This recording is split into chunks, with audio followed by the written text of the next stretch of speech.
Fox News, the justices in a 5-4 ruling rejecting challenges to the way political maps are drawn, saying that should be worked out by the states and Congress, not federal courts. That essentially saying that the Supreme Court is not going to get involved in the gerrymandering business. A lot of Supreme Court watchers were waiting to see if this was going to happen. The Supreme Court has always punted it back to the lower courts, have never taken a firm stance on partisan gerrymandering. Fox's David Spunt at the Supreme Court, where Justice Elena Kagan called the decision tragic in her dissent, saying the court is refusing to remedy a constitutional violation.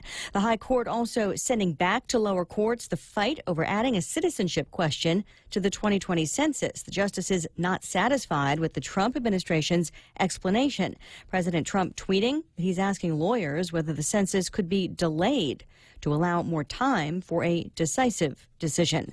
A tug of war over border aid may be ending in Congress. Fox's Jared Halpern is live on Capitol Hill. Dealing a blow to progressive Democrats, House Speaker Nancy Pelosi says lawmakers will move ahead with a Senate-approved plan providing $4.5 billion for humanitarian relief at the southern border. Writing to colleagues, Pelosi says children come first, so the Democratic-led House will reluctantly pass the Senate bill. A House-passed measure adding restrictions to funding and requirements to conditions at detention facilities was rejected by the Senate. Instead, a Senate-backed bill won broad bipartisan support, passing 84-8. Lisa. Thanks, Jared. The White House objecting to the House version, essentially over strings attached. A mixed day on Wall Street. The S&P and the Nasdaq higher, but the Dow finishes down 11 points. This is Fox News. KFC has finally answered the world's most important question. What came first, the chicken or the egg? And the answer is both. Introducing KFC's KFC AM, their new Southern and local-inspired breakfast. AM-loaded platter with chicken fried rice, waffles, and Colonel's chicken congee. KFC also has your all-time favorites, AM chicken and egg wraps, Southern biscuit and sausage sandwich, and hash browns. So for finger-licking good mornings, AM will never be the same at KFC. KFC, it's finger-licking good. This is Ronnie. Ronnie is about to break his piggy bank. Come on, piggy bank. Ronnie wants to upgrade his smartphone. And this piggy's gonna help me. If Ronnie had signed up for GTA's handset payment option, he could have selected a new smartphone with an affordable monthly plan. I could have what? Exactly. Sign up for HBO at GTA and don't break the bank. I'm sorry, piggy bank. Terms and conditions apply. GTA, we start with you. A homeowner becomes a person of interest in the search for missing University of Utah student Mackenzie Lueck, last seen 10 days ago after a Lyft driver took her from the airport to a park. What remains unclear is whether the homeowner is the same person Mackenzie texted when she arrived at the Salt Lake City airport early on the morning of June 17th, or if it's the same person she met with a short time later after taking that rideshare to a suburban park. Police have served multiple search warrants and say a digital footprint led them to this home. Fox's Claudia Cowan in Salt Lake City. Social media accounts remain part of the focus as well. Drivers have a new choice to make in one state. Hawaii residents will have a third option when it comes to selecting gender on licenses starting July of next year. Beyond male or female, there will also be X for those who prefer not to identify with either gender. Hawaii, the 9th state to offer up the option. The bill also allows applicants to choose or change gender without documentation. Governor David Ige saying his state has the highest percentage of transgender individuals in the U.S., and the bill demonstrates commitment to equal treatment for everyone. Lillian Wu, Fox News. A popular monthly subscription service is joining forces with Nordstrom. Rent the Runway announcing a partnership with the retailer that aims to draw more foot traffic into the department store while making the clothing rental service more convenient so it can improve service to existing customers and attract new ones. Rent the Runway drop-off boxes will be placed inside 4 Los Angeles-based Nordstrom stores, while their shoppers can also consult with personal stylists, have clothes altered, or make quick returns. The deal marks Rent the Runway's second tie-up. Last fall, it began putting drop boxes in certain WeWork locations. Fox's Hillary Barsky. Recapping the mixed finish on Wall Street, the Dow down about 10 points, but the S&P and the Nasdaq finish higher. Lisa Brady. This is Fox News. Regardless The of Guy your Benson age, Show your will be eye back health may in be at 1 minute. significant risk from diabetes, cataracts, glaucoma, and retina problems. A comprehensive eye health exam is key to maintaining your precious gift of sight. Contact Island Eye Specialists to schedule an appointment today. That's 637-2020 or online at islandeyeguam.com. We accept Stay Well, Take Care, Calvo Select Care, and Net Care Health Insurance. Island Eye Specialists. We are your eye doctor. GPSI Guam is a professional services company that is a registered contractor for the federal government. They're an SBA 8A and Hub Zone certified SDVOSB, providing program/project management, administration, technical support, logistics, and commodities. Find out more about GPSI and how they can help you today. For large prime companies, contact GPSI if you need assistance in meeting your small business subcontracting goals at 477-3058. They'll be happy to assist. Business travel just got easier. Take your data plan with you for only $10 a day to all 17 Data2Go destinations. Never worry about additional data roaming charges when you go where your business needs you. The US, China, Thailand, and so much more. Have the assurance you need to check emails, surf the web, and stay connected. Call 688-2677 today to make sure your account is Data2Go ready. Docomo Pacific. Better together. In illness and in wellness, Calvo's Select Care is healthcare that is there for you. That's why over 80% of the Guam medical community places their trust and insures with us. We offer our members wellness and fitness programs for a healthier lifestyle and provide a comprehensive medical network on and off island to help members from unexpected illnesses. Contact Calvo's Select Care today for more information.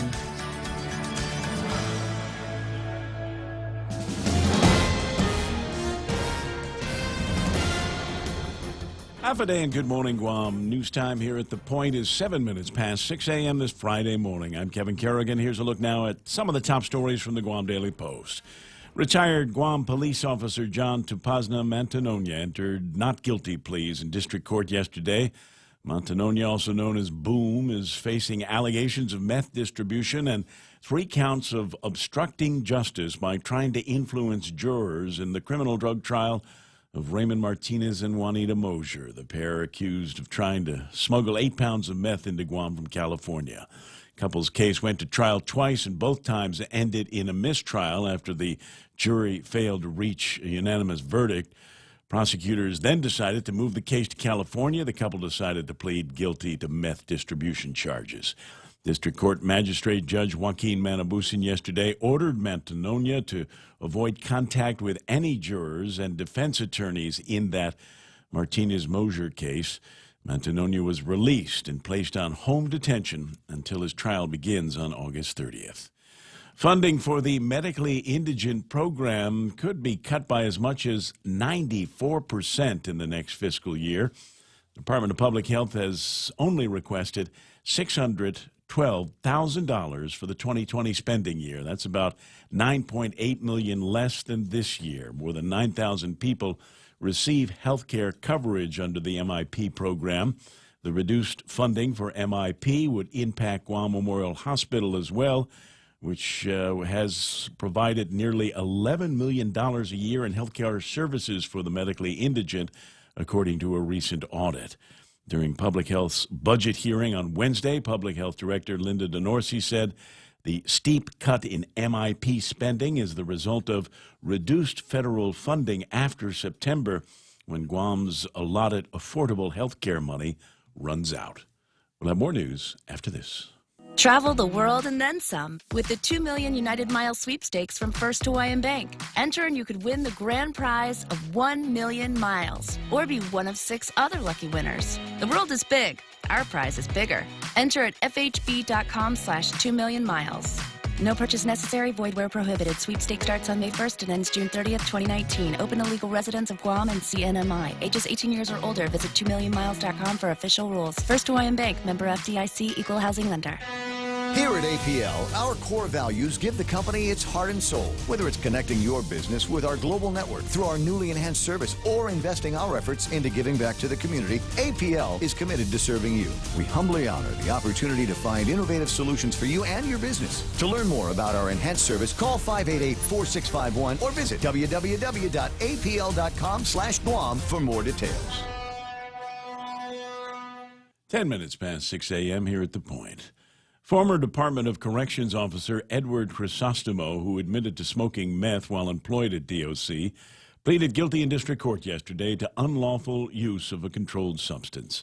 The charge carries a maximum penalty of 10 years in prison and a $250,000 fine. Instead of prison time, however, Crisostomo is asking the court for only 10 months of home detention with electronic monitoring.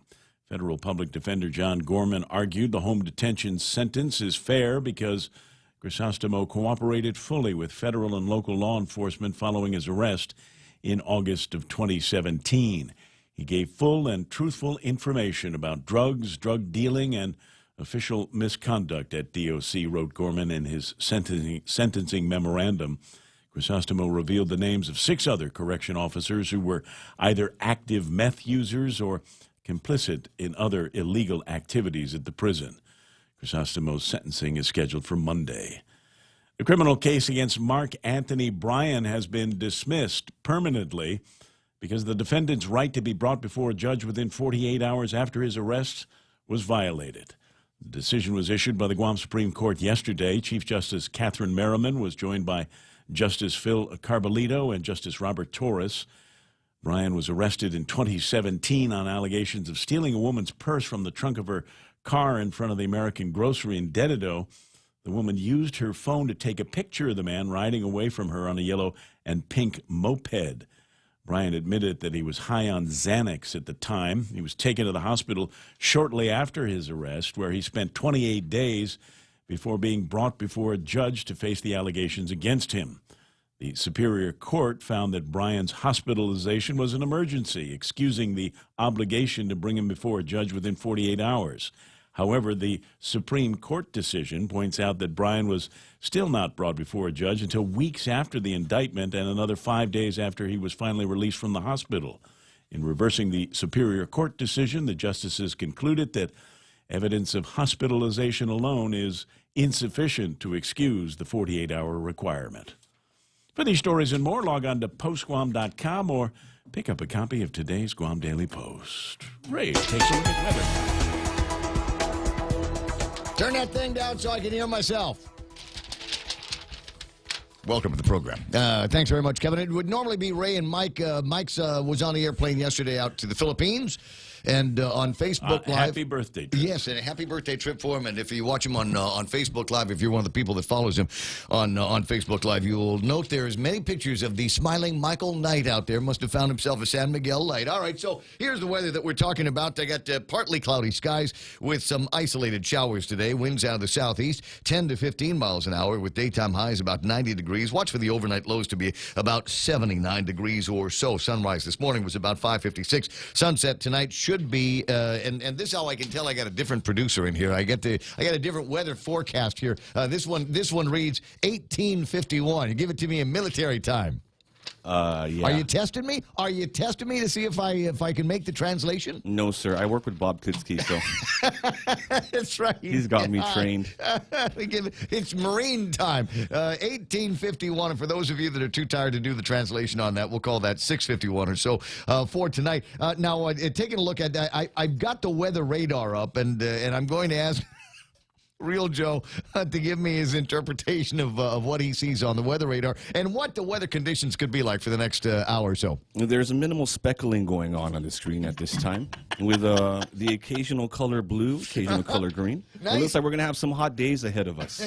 Well, it certainly does look like there's going to be some hotness in the forecast. Now, I don't have the regular satellite image up, but I do have the most recent picture of what the satellite looks like from the weather.jeff Jeff's Pirates Cove website, which is one of my go-tos whenever the wind gets a little bit higher than about 25 miles an hour. But as you can see, Guam's still in that area where there's not a whole lot that is happening. So there's some blobbage this way, that way, and the other way, but not north of us. And all of those different blobs are conspiring to keep things in our area of the Marianas fairly clear. So I'm not going to make a prediction as to what the weather's going to be like over the weekend, but I will suggest that today might be a great day to see if you can encounter some grill marks. 6:15 in the morning. News and weather together, brought to you by Bank Pacific, where others put branches, they place roots. We have some really great home loan programs, but did you know we have great business loans too? Every day we're working with companies to purchase equipment, to buy or build properties, or make tenant improvements. We offer letters of credit, working capital, and term loans, and we make all of our credit decisions here. Commercial loans, commercial banking from Bank Pacific. Bank Pacific, where others put branches, we place roots. Equal housing lender, member FDIC. Viva Bank Pacific. I think I see that 6:15 in the morning, as I said, and we go through the roundtable of among my favorite advertisers and some of the things that they've got going for you today, including Ruby Tuesdays, and I love this, 2 endless garden bars. I call them an open salad bar, 2 tasty entrees and a dessert to share for a terrific price. RT's 2-for-1 Tuesday offer, 2 complete meals at terrific value for just $25.99, available all day, every day at Ruby Tuesdays. So check that out all day, every Tuesday, for a limited time at Ruby Tuesday Guam. 6:16, portions of the Ray Gibson Show also brought to you by American President Lines. APL is shipping the future. Micronesia Renewable Energy, where there's never been a better time to go solar because they got batteries now. 632-2613 gets you a free consultation, so you can learn more about the regular solar systems, but the ones with battery power now as well. The Charger SXT Plus and the Challenger GT. Guys have wanted to be behind the wheel of cars like this since we first got them as little Hot Wheels back when in the 1960s, 1970s. You remember looking at those cars going, one of these days. Well, now you might have a job and a credit rating that might be able to get you behind one of these cars. Find them and get a test drive at Cars Plus in Mighty. The Ray Gibson Show. Morning talk that matters. Call now, 888-TALK. That's 888-8255.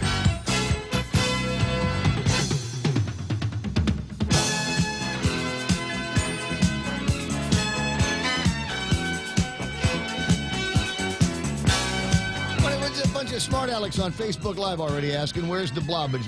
Do I need to show you? If there's the screen that of the weather satellite that is over this part of the Western Pacific.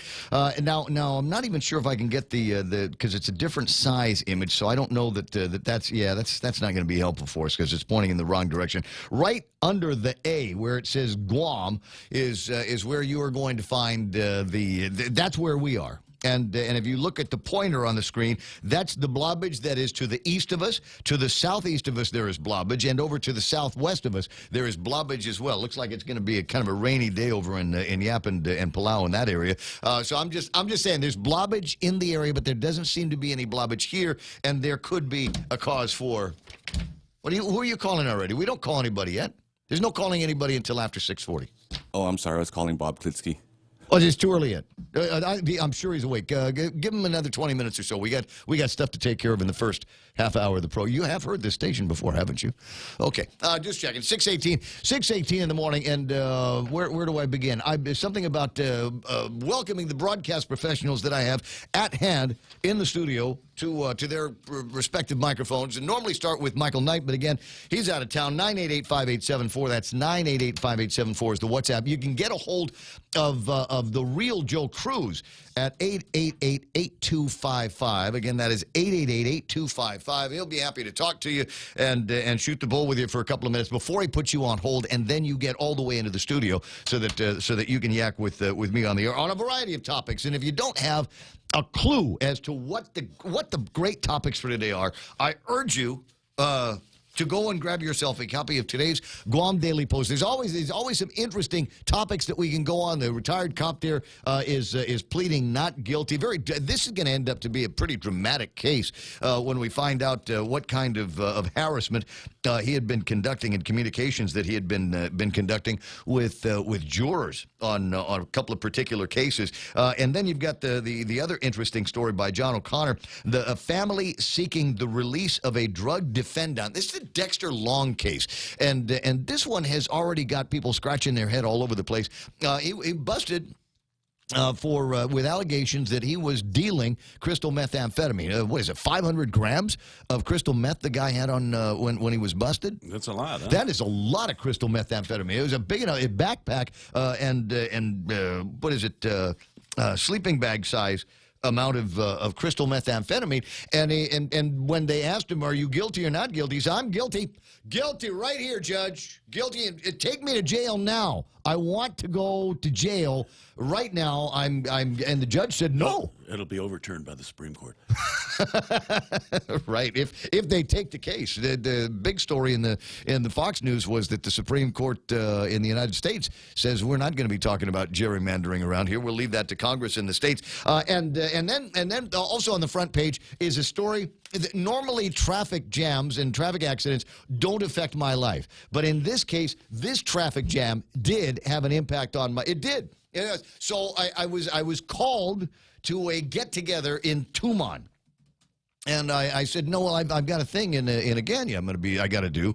And they said, well, just come over and we'll talk for a little bit, and then you can go to your thing in Agania. I said, all right, fine. Get on the road at 5. Now, mind you, I got to be at the Agania thing at like 6:30.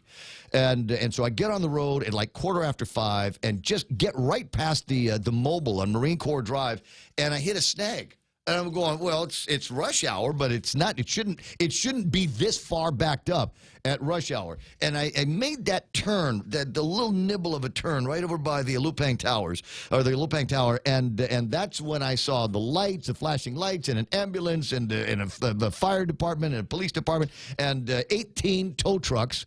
Guam has more tow trucks per capita than any other place in the world, and they were all right there at the same time. And so I turned around, I turned right around, and said, I guess I'm not going to be. And so I probably missed out on $1 million opportunity because of a traffic jam yesterday. But I was able to make it to my 6:30 thing in plenty of time. Anyway, 6:21. It's odd when you see traffic like that, and it really does have an impact on you. Speaking of people that have impacts on me, I'd like to welcome these folks to the show. Cheers song. Where everybody knows your name. Sometimes you wanna go where everybody knows your name. Volume. They're always glad you came. Thank you. You wanna be where you can see our troubles are all the same. You wanna be where everybody knows your name. Yep. Taskmaster Ray here in the studio. All right, top 10 commenters this morning. Ismail is back and back in the lead 3 days in a row. Number 1. There's Nate Horn and Tony and Annette and Pinko had to come in number 3. Johnson Nicholas, John B is number 4. I got Pam. There's Juanita, John Ray, Anita Muffness with the Valentine's Eyes, and Albert Eliason and Nick Pulaski round out the top 10. But they're not the only ones that are hanging out this morning on the Facebook Live. We got Lynn Vince, Bora Polino. There's Vivian Cunningham, whose life I'm sure was impacted as a result of that accident, because she was one of the people I was supposed to buddy up with at 5 o'clock yesterday. I got the Smug Wimp is there, Yoich Rengil, Adonis Mendiola, Tom Tahaji is there, Carlos Barreto, Charlene Marchessault. Good morning to Randy Kruger, and there's Tom saying good morning to everybody. Yoich Rengil, and yes, Yoich, tomorrow, on the 3rd, Carmen Rosario from the trio can come by and say hello. I got Zena Kono there, Cheryl Achai, Donis Mendiola doing an interesting count up here with his emojis. 1, 2, 3, 4, 5, 6, 7, 8 ball, 9, 10. Nice. I like your art. Leah Beth Nahalawa is on, and I see Simon Sanchez goofing off. Lillian Cruz, Francie Salas, Dennis Ben-Sur. Casey, Roel Bejarana, listening out in the state of Hawaii and Oahu, Rico Blancaflor. And did you hear in the Fox News, Hawaii apparently going to be one of the first states where if you don't want to identify as a male or a female, you can now put X on your driver's license. Your gender you can be an X. Interesting. Isn't it? So I'm going to get and I'm going to say it stands for X-Man. Nice. And that is going to just tick everybody off. No, come on. You're supposed to be getting with the LGBTQ thing and just X. And I'll go, yeah, X for X-Men. And they'll go, no, that's a gender. No, stop it. Where was I? Former Governor Carl T.C. Gutierrez online. Darlene Blas is there. Dennis says, could be a great day or a bad one. Either way, I will be on the beach watching the sunset, celebrating or drowning my sorrows. The beach always helps. You know, I gotta side up with you, Bear. I agree with you 100%. I agree with you 1,000%. You know, you get out there and on the beach, and it doesn't matter. It doesn't matter whether you have had a great day or a bad day. The beach would just, it calms everything down. You sit out there at the little cooler with something in it and listening to the ocean keeps coming back. And it's one of those things. I think it's the serenity of it, but it's the regularity of it. It doesn't matter whether you're having a good day or a bad day. The ocean will always come back and kiss the shore and go back out and come back in and kiss it again. And it's just a nice little thing to watch and be a part of. They say that it might be among the best stress-relieving tools that there is. I remember talking with a cop buddy of mine and asking him, how he dealt with the stress, dealing with bad guys. And you get these domestic situations, which are always stressful for the cops. And worse, you get into these situations, I'm sure the guys that they pulled over this dude, a DUI the other day, and there were 7 kids in the car, right? There's 7 kids in the car between the ages of about 2 and 14. And, you're a cop. You see that kind of thing. And what do? You just feel for these kids with such a crappy dad and with such a crappy lifestyle that they've got to lead. So, that kind of weighs on your soul. So the cop buddy of mine that I was talking to said, end of the shift, sometimes just go to the beach. Just go pull the car over and watch the ocean, and you'll feel better. Ken LG's on the line, already editorializing. Ken LG is not saying just good morning. He's already started. Cutting MIP is bad news on an island with very large population with no access to medical coverage through employment. We'll get to the rest of it. You can call in, buddy. You got the phone thing. Works 888-8255. I'm sure we'll hear from him. There's Commissioner Roy Gamboa, Greg Karabach, James Schmidt, Joe Leasealangi. Jenna Carol Sablon is online. Nice to see you and a pretty face on there. Ken LG also writing, I'm preparing the first case for the Ethics Commission to see if they handle it ethically. I hear you. 20 years now that there has been legal authority to have a panel of ethics experts here on Guam to deal with unethical behavior of folks in this community, and we finally got them. We'll go over some of the names and people that have been identified as sufficiently ethical to sit on the panel. Who's missing? Good morning, Joe Blas. I got Pam Duvall, Lou Mendiola, Doris Mendiola. Christina Jones is online saying, half a day from New Jersey. Nice to have you from all that far away. James Joyce, Tommy Barcinas, Cuz is there. Joe Flores. What's that? What's with all the interruption? I'm not sure what it is that you're referring to. On the feed? I don't know. Facebook, every once in a while, we'll get off to a ruddy start on Facebook, but the feed comes back pretty quick. And it's their fault, not mine. I know it's their fault because the interruption only occurs on Facebook, but YouTube and the other streams that we send out to, I can see it on the screen, are rock solid. Mers Greeno's there, Sam Beanie, and I'm going to miss the opportunity. I told you I was trying to get not recertified, but refamiliarized with diving, and so we were going to go out on Sunday. And the guy sent a note. He says, "I can't take you out on Sunday. Might be able to take you out on Saturday, but I already got plans on Saturday, so I'm going to miss it." But in the next couple of weeks, Sam and some friends and I are definitely going to go and try to get wet. Aisha McKinnon is there. Eunice Mendiola, Nick Perlosky, either the Chinese military, Skynet, or machines taking over. Yeah, that could be it. Heather Perez and Landon Nadler. Everybody online saying good morning, and good morning to you wherever it is that you happen to be at 628. Table of contents. Yeah, there is a table of contents, and I'm reminding myself today, in case it gets slow, to look over the magistrate reports. I was talking about cops and how it must be tough for them, and living around criminals and deadbeat parents and that kind of thing. But there have got to be times where you're doing an arrest, and it's just fun.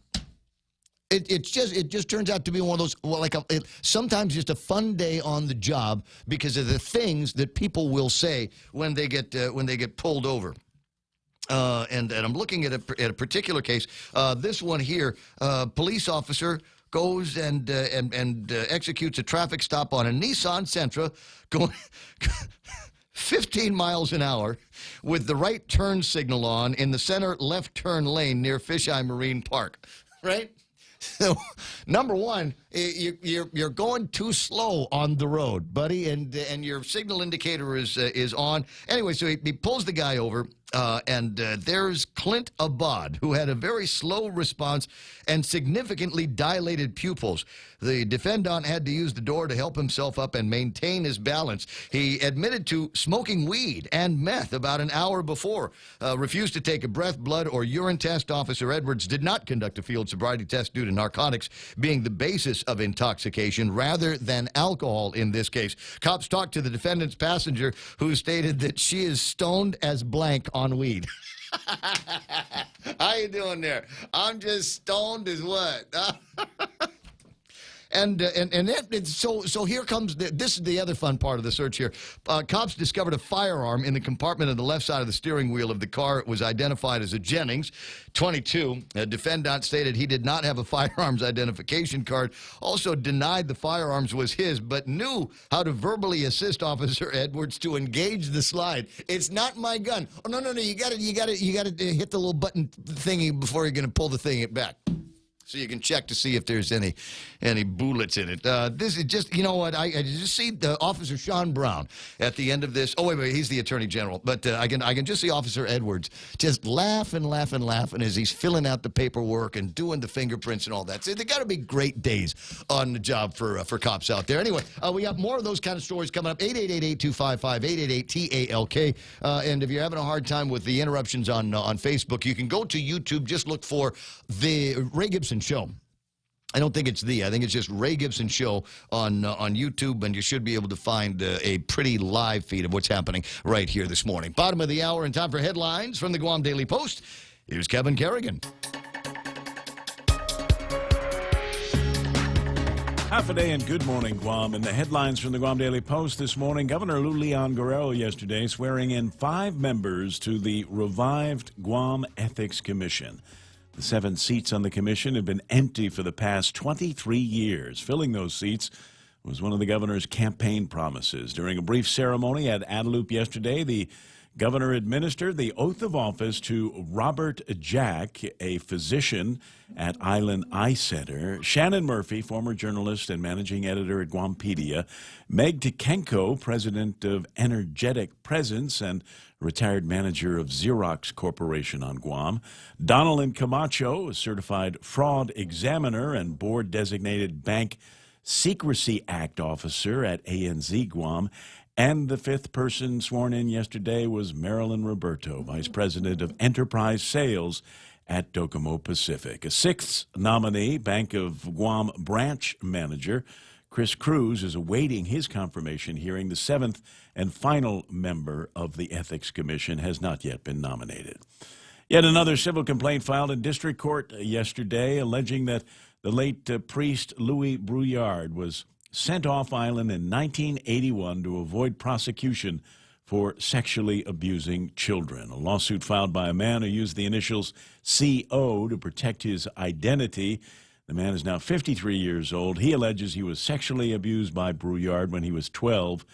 He alleges Brouillard routinely, indecently exposed himself during swimming outings with the Boy Scouts at the Lonfit River. The lawsuit seeks $5 million in damages. Governor Lou Leon Guerrero, who has maintained her nursing certification over the years, provided assistance to an elderly woman who fainted yesterday morning during a proclamation signing ceremony at Adelup.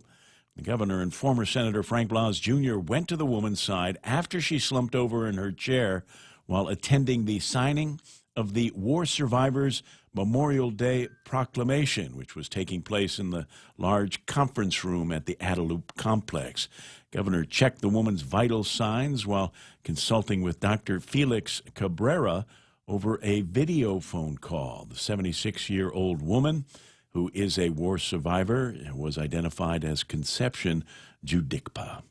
For these stories and more, log on to postguam.com or pick up a copy of today's Guam Daily Post. Thanks, buddy. It's 6:34, and that is iConnect. Swing by the nearest iConnect or call them at 888-8888 and ask them about some great plans that they've got featuring wonderful internet prices and mobile prices as well at iConnect. When it comes to power and performance, nothing compares to Dodge. And right now at Cars Plus in Mighty, you can save thousands on many Dodge vehicles in stock during our Dodge Performance Days. Like a new 2019 Grand Caravan SE, save $4,250 or save $6,150 on a new Durango SXT. Looking for more power? Take home a new Charger SXT Plus today for only $37,689 or save over $7,000 on a new Challenger GT. Get more power and performance at Cars Plus in Mighty during Dodge Performance Days. Cars Plus, driven by you. Yeah, sorry, I was looking for something in particular. I thought I'd stick it up on the video feed, but I'll do that next time. But let me take a look at the traffic gizmo and see where we've got anything that you might need to be worried about. Doesn't look like there's too much happening north and southbound. Middle of the island is running clear right now on Marine Corps Drive. Route 16 looking good. Route 10 looking good. 8 and 4 seem to be working all right. Though I'm seeing a little bit of traffic rolling northbound on Highway 4 at the intersection of 4 and 10. You might also see a little bit of traffic beginning to build up in the downtown Hagutnya area and coming out of Aganya Heights. Looks like there's some traffic for folks wanting to get into Navy Hospital. All the way down to Sumai, starting to look a little bit busy at the intersection of 1 and 2 down there. And that's the way that you get into Big Navy. So expect maybe a little bit of delay. Polaris Point should busy up around 8 o'clock this morning. We've got some construction down there. And that has, as we've seen, is slowing down traffic in both directions through that area. So if that's part of your commute, you might want to build in an extra couple of minutes. Or just show up late. 6:35. Getting you back to the talk faster. It's the Ray Gibson Show.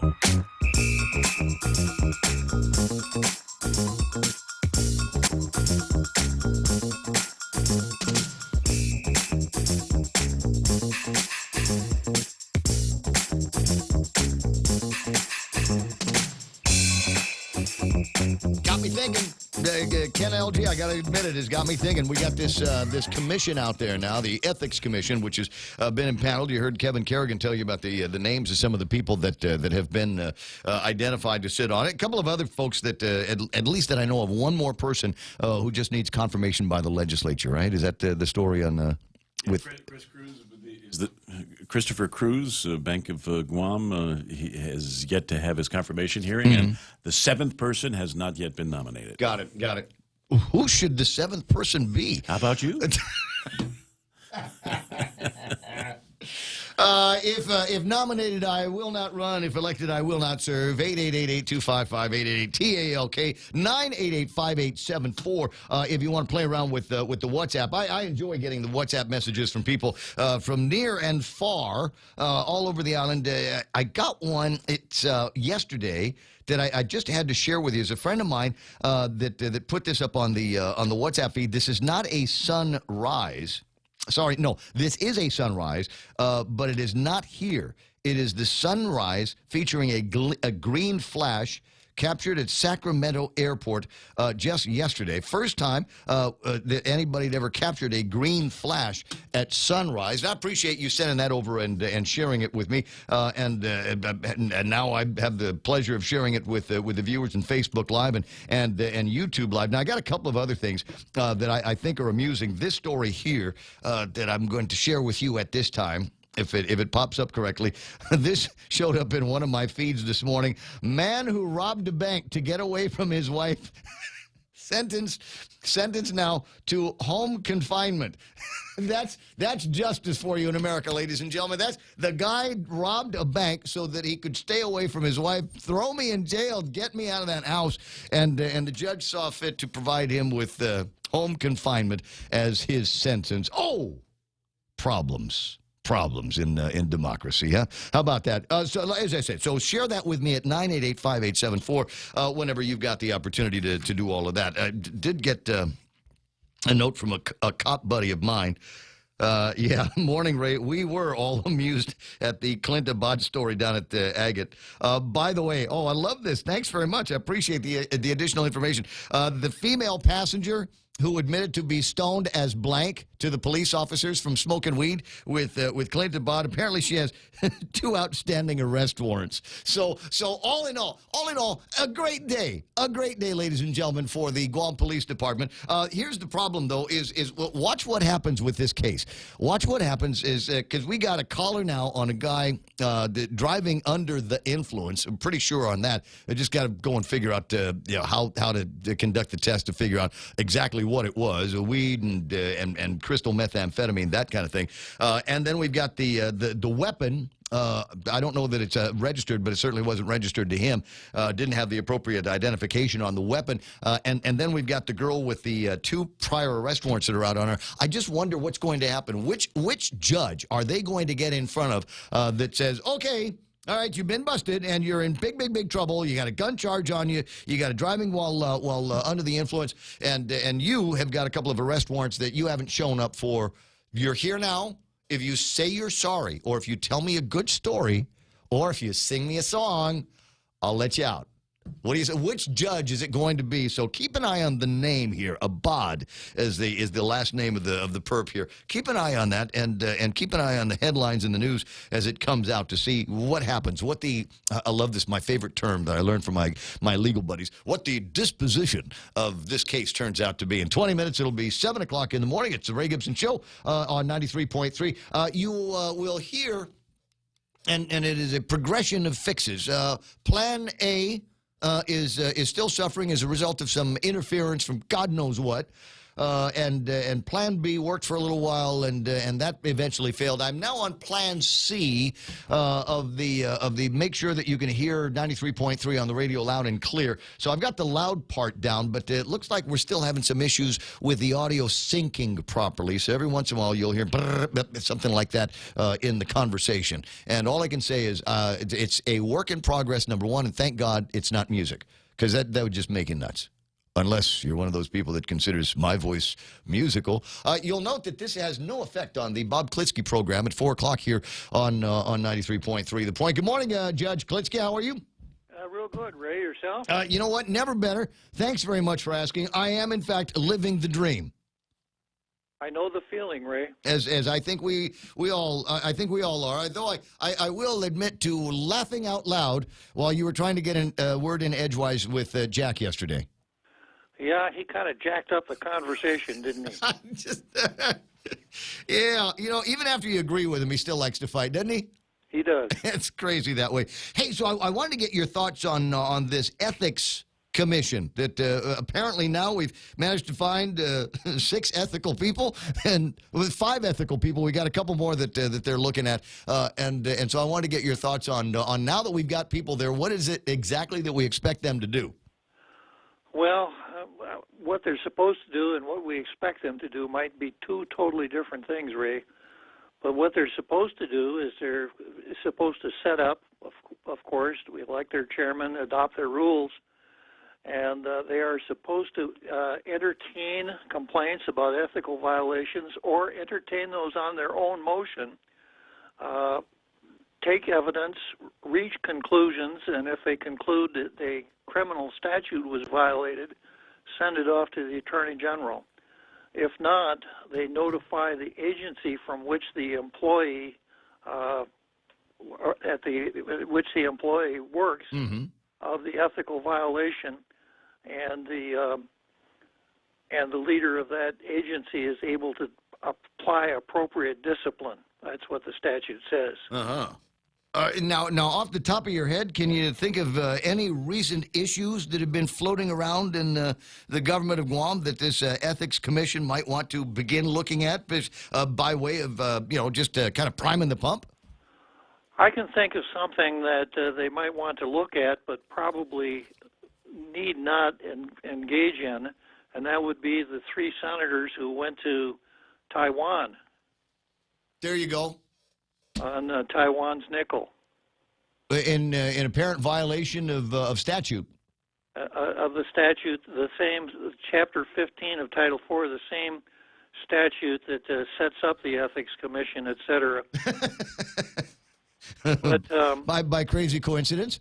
Yeah, but whether or not the Ethics Commission can actually have any impact on elected members of the legislature is one of the questions I suppose that will be answered sooner or later. But my initial reaction is to say probably not. Well, we're also talking about the placement and the creation of rules and regulations. About how long do you think that process might go? Well, you know, the statute creates a naked commission. Yeah. No staff, no attorney, no historical record upon which to build. So it could take an awfully long time, and a lot of it's going to depend on how much juice the most influential members of the commission have to see if they'll be able to fill in the gaps in the statutory mechanism that created them. It kind of reminds me of the Education Sorohano position a few years ago, you'll recall? Well, I hope it won't be that bad, because the Education Sorohano was a waste of time from the beginning. It was supposed to be a cushion between parents and the courts that would sort of dampen bad tempers created by shortfalls in the Department of Education. That's the only reason it was created, and it was completely ineffective.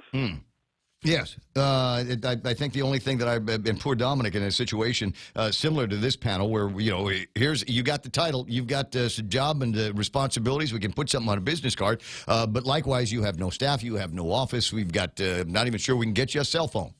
Well, and the statute was so poorly worded. The statute said that one could not file a claim with the Attorney General in order to kick off the litigation provisions of the Every Child Act until he had exhausted his remedies with the Sorohano.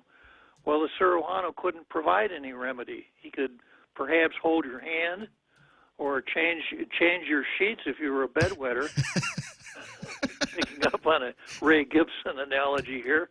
But that was it. He had no authority, and I don't think he even understood what his job was, because the forms that he put out related only to the Department of Education, whereas the Every Child Act relates to the entire government. Richard Leon is online here. It says ethics isn't a Chamorro word, therefore white collar exists in the government of Guam, and I suppose that there might be something to that. Is this should we look at this ethics commission the same way that we would look at some kind of white collar crime commission? Are they going to have that kind of juice, or do you think it's going to be all touchy feely at the end of it? I have a feeling it'll probably be all touchy-feely, because there is this proclivity to not say something bad about someone. You know, a paint store is robbed, and you catch X outside the door of the paint store, and his hands are red. and you ask people, what should we do with that guy? Well, I don't know. You know, he's innocent until proven. We don't know who did it, and he deserves a fair trial, etc. Yeah. Well, he's got to provide for his family, and so we're going to put him on pretrial release and never see him again until he comes back, until he's arrested for robbing the other paint store. Exactly. So the Ethics Commission, in order to really function, probably needs an executive director who has the mentality that causes him to pull his cap down low over his eyes and be out looking all the time for government employees who are doing something they're not supposed to be doing, and bringing those things back to the Ethics Commission and treating the Ethics Commission with some really good staff work. And then counsel who would be able to advise them how to navigate their way through statutory pitfalls so that they could make a finding. And the real power of the Ethics Commission, if it's effective, is going to be in exposing unethical behavior, not so much as punishing it, but exposing it. Yeah. Well, but if you're the boss of the Ethics Commission, which side of the table do you sit on? I mean, I'll give you a recent example, they have charged Linda Uggan, the SHPO, with unethical and disgraceful behavior by going the wrong way down a one-way street and having somebody use a company car to deliver her personnel appeals or whatever it was to the Civil Service Commission. Now, does the Ethics Commission sit on the side of Linda Uggan? Does it sit on because she believes that she was wrongfully terminated, or does it sit on the side of Richard Ibanez, who believes that Linda acted in an unethical manner?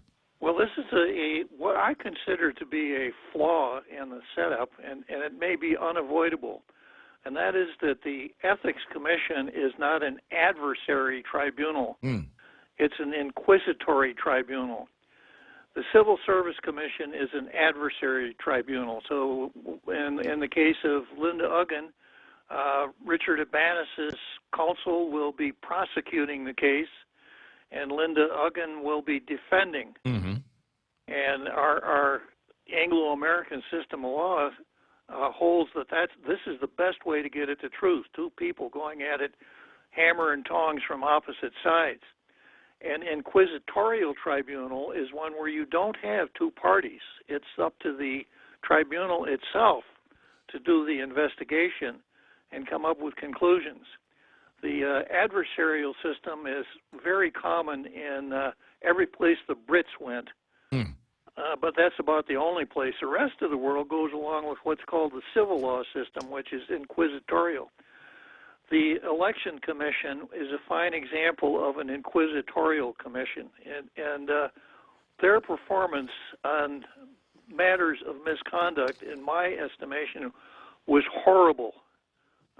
They were always looking for the, quote, right answer, not the correct answer. In other words, how do we get this thing out of our hair as fast as we can without pissing anybody off so we can go on to something else?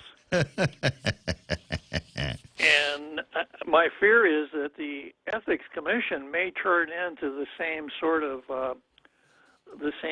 an operation, because there won't be that aggressive prosecutor bringing these matters before it and urging them to reach a particular result. And I think that's, if you think about it, I suspect that's what the people genuinely want to be able to see, is somebody, as you point out, that will look at an issue and say there has been an ethical violation of ethics here, and the way that you should be doing your job, your business for the taxpayers of Guam, and you're simply not doing it, and it might be rise up to the level of criminal nature.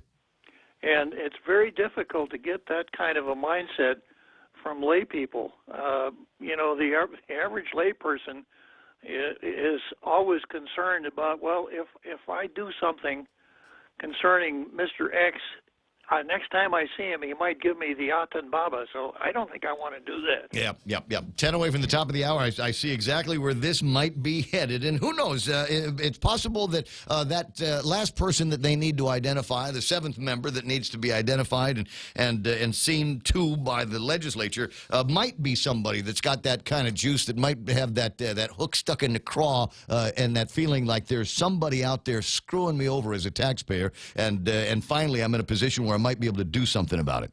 That guy could have, that guy, they could have. No, it's X. According to the state of Bob, according to the state of Hawaii, it's now X. You can identify on your driver's license application as either a male or a female or an X. How about they? They now is that singular possessive pronoun? Yeah, they. You have to use they for the third person singular. As an example, this morning you have a producer that also has produced for Tall Tales, and they are pretty good at what they do. Yeah, it was so far so good. It's not a complete disaster just yet, but it's still early. Yeah. only the first hour of the Give show. him time. Give him some time, absolutely. Buddy, I'll talk to you pretty soon. Bob Klitsky of the Tall Tales program starts in earnest at 4 o'clock in the afternoon. You want to hear the rest of the Tall Tale riff on the Ethics Commission and more. And I got a note. One of our mutual listeners sent a note telling me that he was stuck in the car listening to you yesterday. 45 is just supposed to run into the store, and you were late in the program and doing all your cards, and he said he could not get out of the car because you'd go from one thing to the next, and he was just enraptured by your conversation. Yeah, well, one of the hooks in Tall Tales is that it's rather enchanting, Ray. Exactly the word I was looking for. The judge, Bob Klitsky, you hear him at 4 o'clock this afternoon. I'll see you, buddy. Have a good weekend. Kiss to Auntie Lou. Thank you, Luke. Thanks, Ray. See you later. 888-8255-888-TALK. Great way to start the morning. If I'm very, very lucky, then I will also have an opportunity to talk with my Uncle Robert today for a couple of reasons. I'll set it up this way. Uncle Robert recently, obviously, retired. He's had virtually every job there is, working over at the government of Guam. He was a teacher at the University of Guam, congressman, ran for governor, didn't make that, but they gave him the job over at the university where he did, from all accounts, an outstanding job of moving the University of Guam and its mission forward. He's retired now. He's retired, but he's still got, number one, razor-sharp wit, some of which you will hear in this program as well, because we are related. But he's got that, and I also want to make sure that he's got somebody to talk to about stuff besides his wife. So that's why we reach out to him at least once a week when we can to see what his thoughts are on a variety of topics and issues. It's always a surprise. I never tell him what it is that we're going to be talking about. I just go in and topic 1 through 5, and then just get his thoughts on that. We riff on it for a couple of minutes. So if I'm very lucky, I'll have a chance to do that here in the program today. In the meantime, other items on the table of contents and stuff that I promise I'm going to try to get to today. And can I just start with this? I'm wondering if there's an ethical violation here. Now that we've got an ethics panel, something for them to look for. It's an ad. But it's an ad in the paper for the House of Cards over at the Carnival. And so they're taking out an ad touting the card games that they can play: Texas Hold'em, Blackjack, Baccarat, Pusoy, Monte, Super 6, Pacific Poker, and Dragon Tiger. None of these games outside of Blackjack. Blackjack is the 21, right? That's the one where the cards in the win over 21 is a bust. Okay. That's the only one of the games that on this card that I know how to play. All of the rest of them, they're off, and I hear the references to things like Texas Hold'em. Clueless as to how to play that. That's a good thing. Yeah, probably. See, and I know, so I don't go to that table when it's time for gambling. But anyway, I'm just kind of curious as to if it is within the rules and regulations of the House of Cards and the gambling and the gaming to conduct some kind of advertising. Are they is this a sign that they're not getting enough business over at the House of Cards, over at the Liberation festivities, that they're taking good Liberation money and buying ads for it? As opposed to, wait a second, I thought, wasn't that supposed to go to, I don't know, Jeff Cook's charity of choice? So I'm wondering if there is some kind of an ethical violation. But if that's what you're into, and they give the hours, drawing, they're giving away a 2019 GMC Canyon car. So that's what you can win if you win the House of Cards Texas Hold'em Grand Drawing that you can play over at the House of Cards, the House of Horse and Cow. No, House of Cards. Or as Ray likes to call it, it's a horse and cat. 6:57 in the morning, 888-8255-888-TALK. I don't have time to play it now.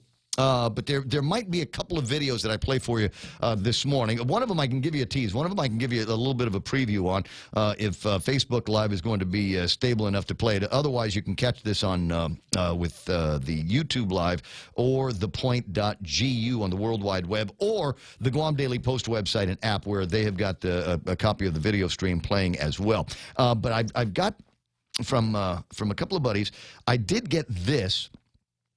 Which is a primer from the Joint Marianas Defense on the protecting cultural and natural resources. Now, I previewed a little bit of this yesterday because I wanted to make sure that there was no dirty words or foul language in it. So, yeah. got kind of a NPR feel on it, you know? Hey, check us out. We're the military, and this is what we do. Just as we take seriously Yeah. our charge to defend the homeland. I got to get the actual link Guam's precious natural because it's not resources. playing. Go ahead and cut the guy off. Catherine Cruz Norton's voice is on this. For those of you that just absolutely loved it when she read the news. I don't think it's in there right now. But anyway, I'll play the whole thing for you later on.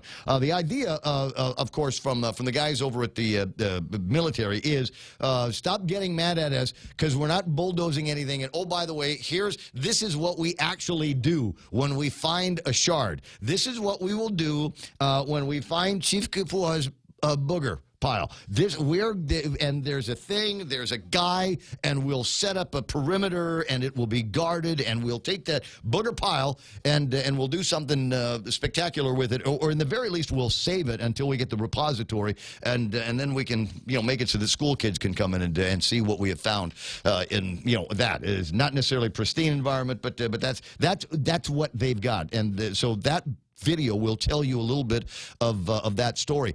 We also got word yesterday with some questions back and forth between members of Is in hand.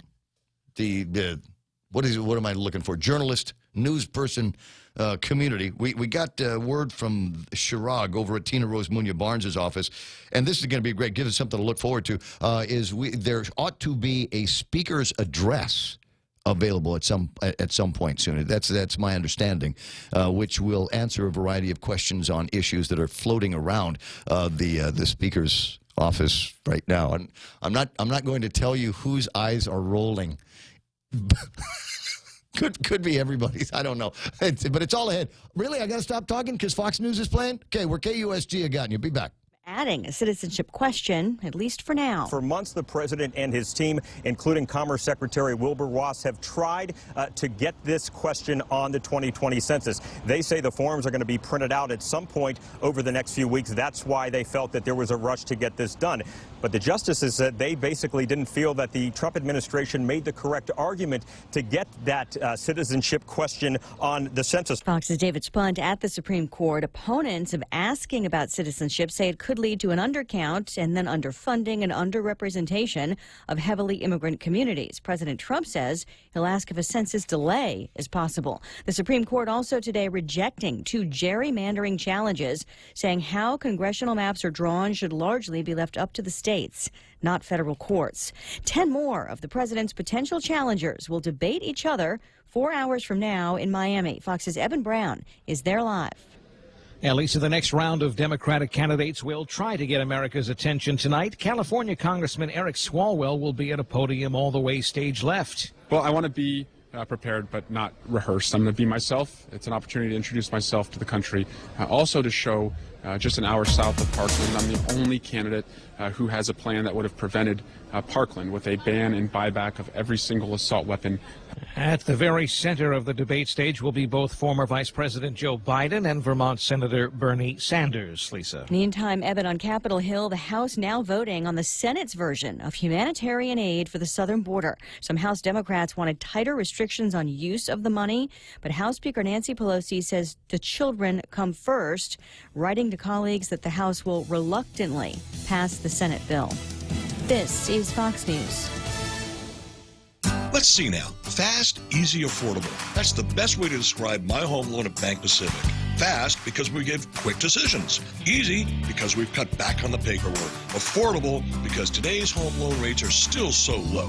So see us today to refinance or consolidate or to buy or build your new home and save yourself some money. Bank Pacific, where others put branches, we place roots. Equal housing lender, member FDIC. Viva Bank Pacific.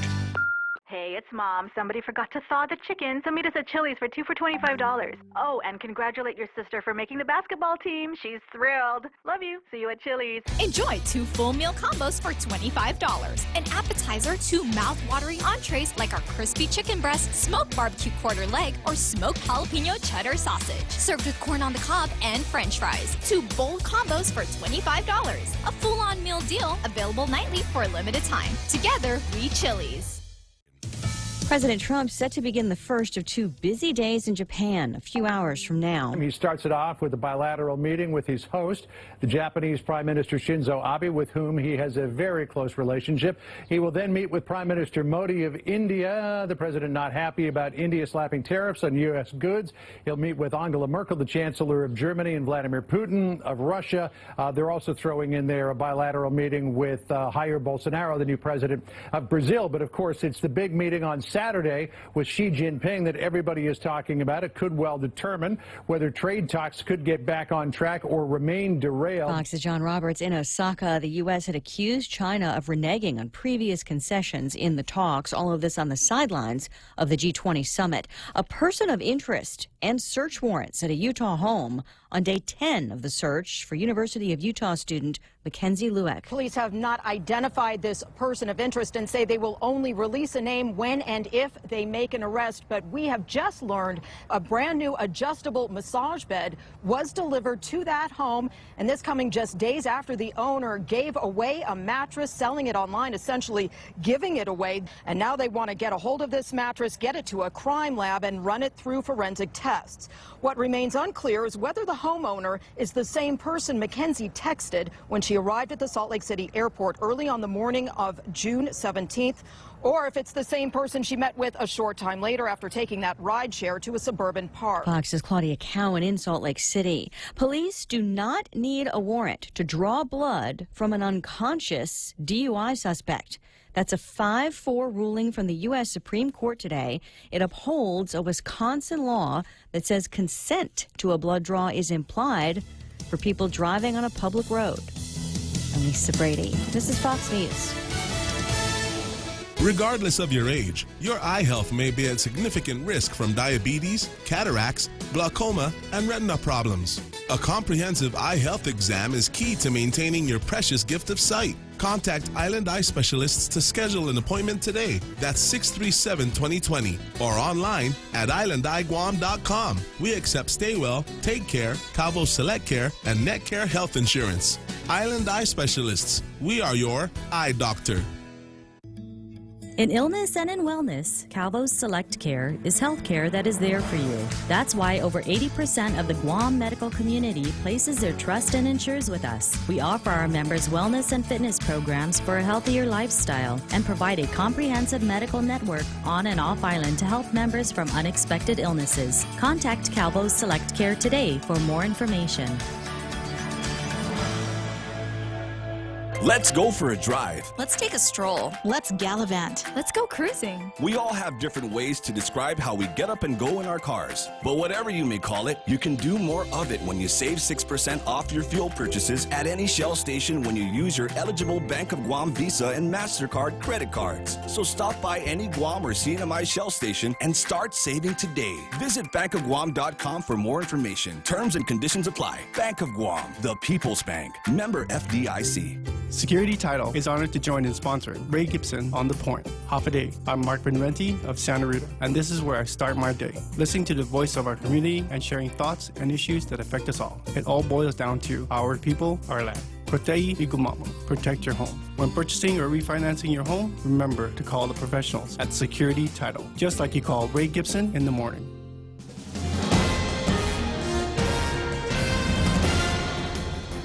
Half a day and good morning, Guam. News time here at The Point is 7 minutes past 7 a.m. this Friday morning. I'm Kevin Kerrigan. Here's a look now at some of the top stories from the Guam Daily Post. Retired Guam police officer John Tupazna Montanonia entered not guilty pleas in district court yesterday. Montanonia, also known as Boom, facing allegations of meth distribution and 3 counts of obstructing justice by trying to influence jurors in the criminal drug trial of Raymond Martinez and Juanita Mosier, the pair accused of trying to smuggle 8 pounds of meth into Guam from California.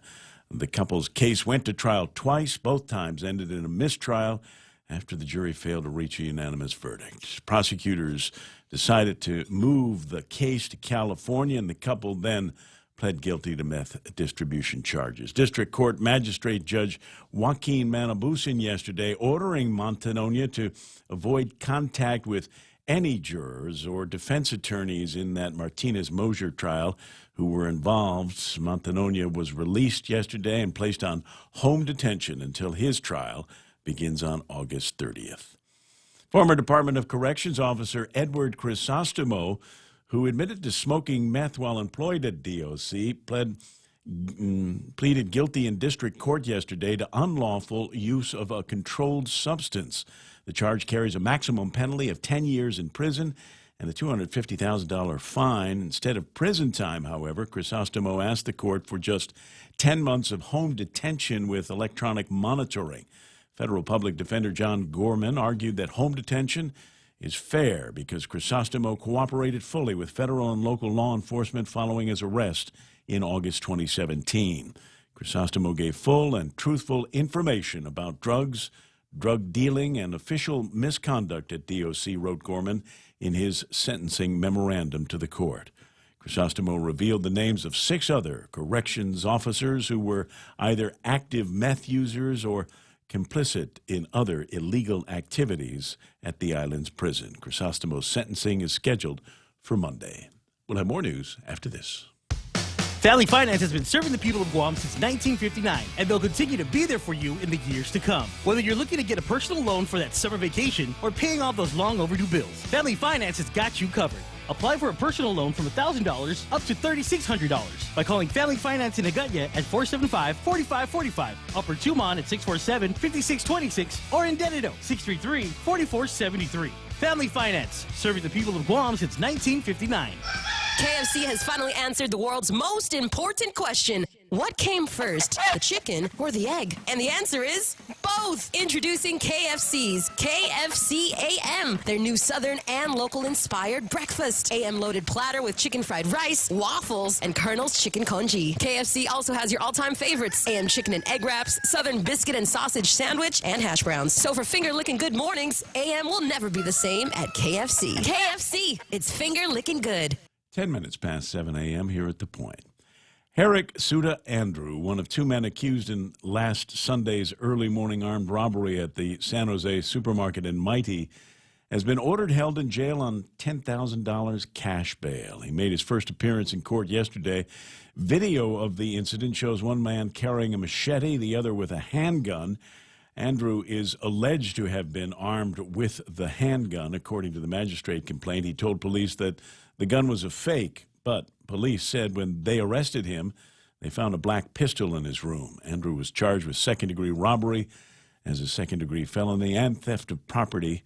Each of the charges has a special allegation of possession and use of a deadly weapon in the commission of a felony. His next court appearance is scheduled for July 5th, and Guam police are still continuing their search for the second man seen in that armed robbery video. Governor Lou Leon Guerrero yesterday swore in 5 members to the revived Guam Ethics Commission. The 7 seats on the commission have been empty for the past 23 years. Filling those seats was one of the governor's campaign promises. During a brief ceremony at Adelup yesterday, the governor administered the oath of office to Robert Jack, a physician, an ophthalmologist at Island Eye Center, Shannon Murphy, former journalist and managing editor at Guampedia, Meg Tekenko, president of Energetic Presence and retired manager of Xerox Corporation Guam, Donalyn Camacho, certified fraud examiner and board-designated Bank Secrecy Act officer for ANZ Guam, and Marilyn Roberto, vice president of enterprise sales at Docomo Pacific. A 6th nominee, Bank of Guam branch manager Christopher Cruz, is awaiting his confirmation hearing. The 7th and final member has not yet been nominated. For these stories and more, log on to postguam.com or pick up a copy of today's Guam Daily Post. Ray with a look at weather. So I feel bad doing the weather forecast here because we don't have Mike to throw in words, sublimation and polar vortex and bomb cyclone. We don't have any of that extra vernacular here. Well, you just did. Now you can tell us what they all mean. Today, partly cloudy and isolated showers, winds from the southeast with about 10 to 15 miles an hour. Should go lighter than that once the sun goes down. Expected highs today about 90 degrees. Sunrise this morning was at 5:56, maybe a little bit later tomorrow morning. Sunset tonight will be at 18:51. for those of you that are not Bob Klitsky Marines, that's 6:51 this evening is when we're going to be able to watch the sun go down. A recommendation is, as we did last hour, is that you go find some place where you can see the ocean and the beach and the cooler at the same time, and go and enjoy the sun. My buddy Mark, I got to put this on. No, hold on a second. I got to get the thing up on the screen, and so you can see. I got a friend, Mark Lopez, and Mark's I like Mark for a couple of reasons. One of them is because his wife is an outstanding cook, and will oftentimes have surprise meals for us and all of Mark's friends. I think that's very, very cool. Number two, Mark has, and I hesitate to use this kind of language in the morning show, but his Jeep is badass. I just got to say, it's just, you look at this thing, it's this monster Jeep going down the road, and it's got lights virtually everywhere on this thing. It just looks so awesome as it comes down the road. And another reason to like my buddy Mark is he's an awesome photographer as well.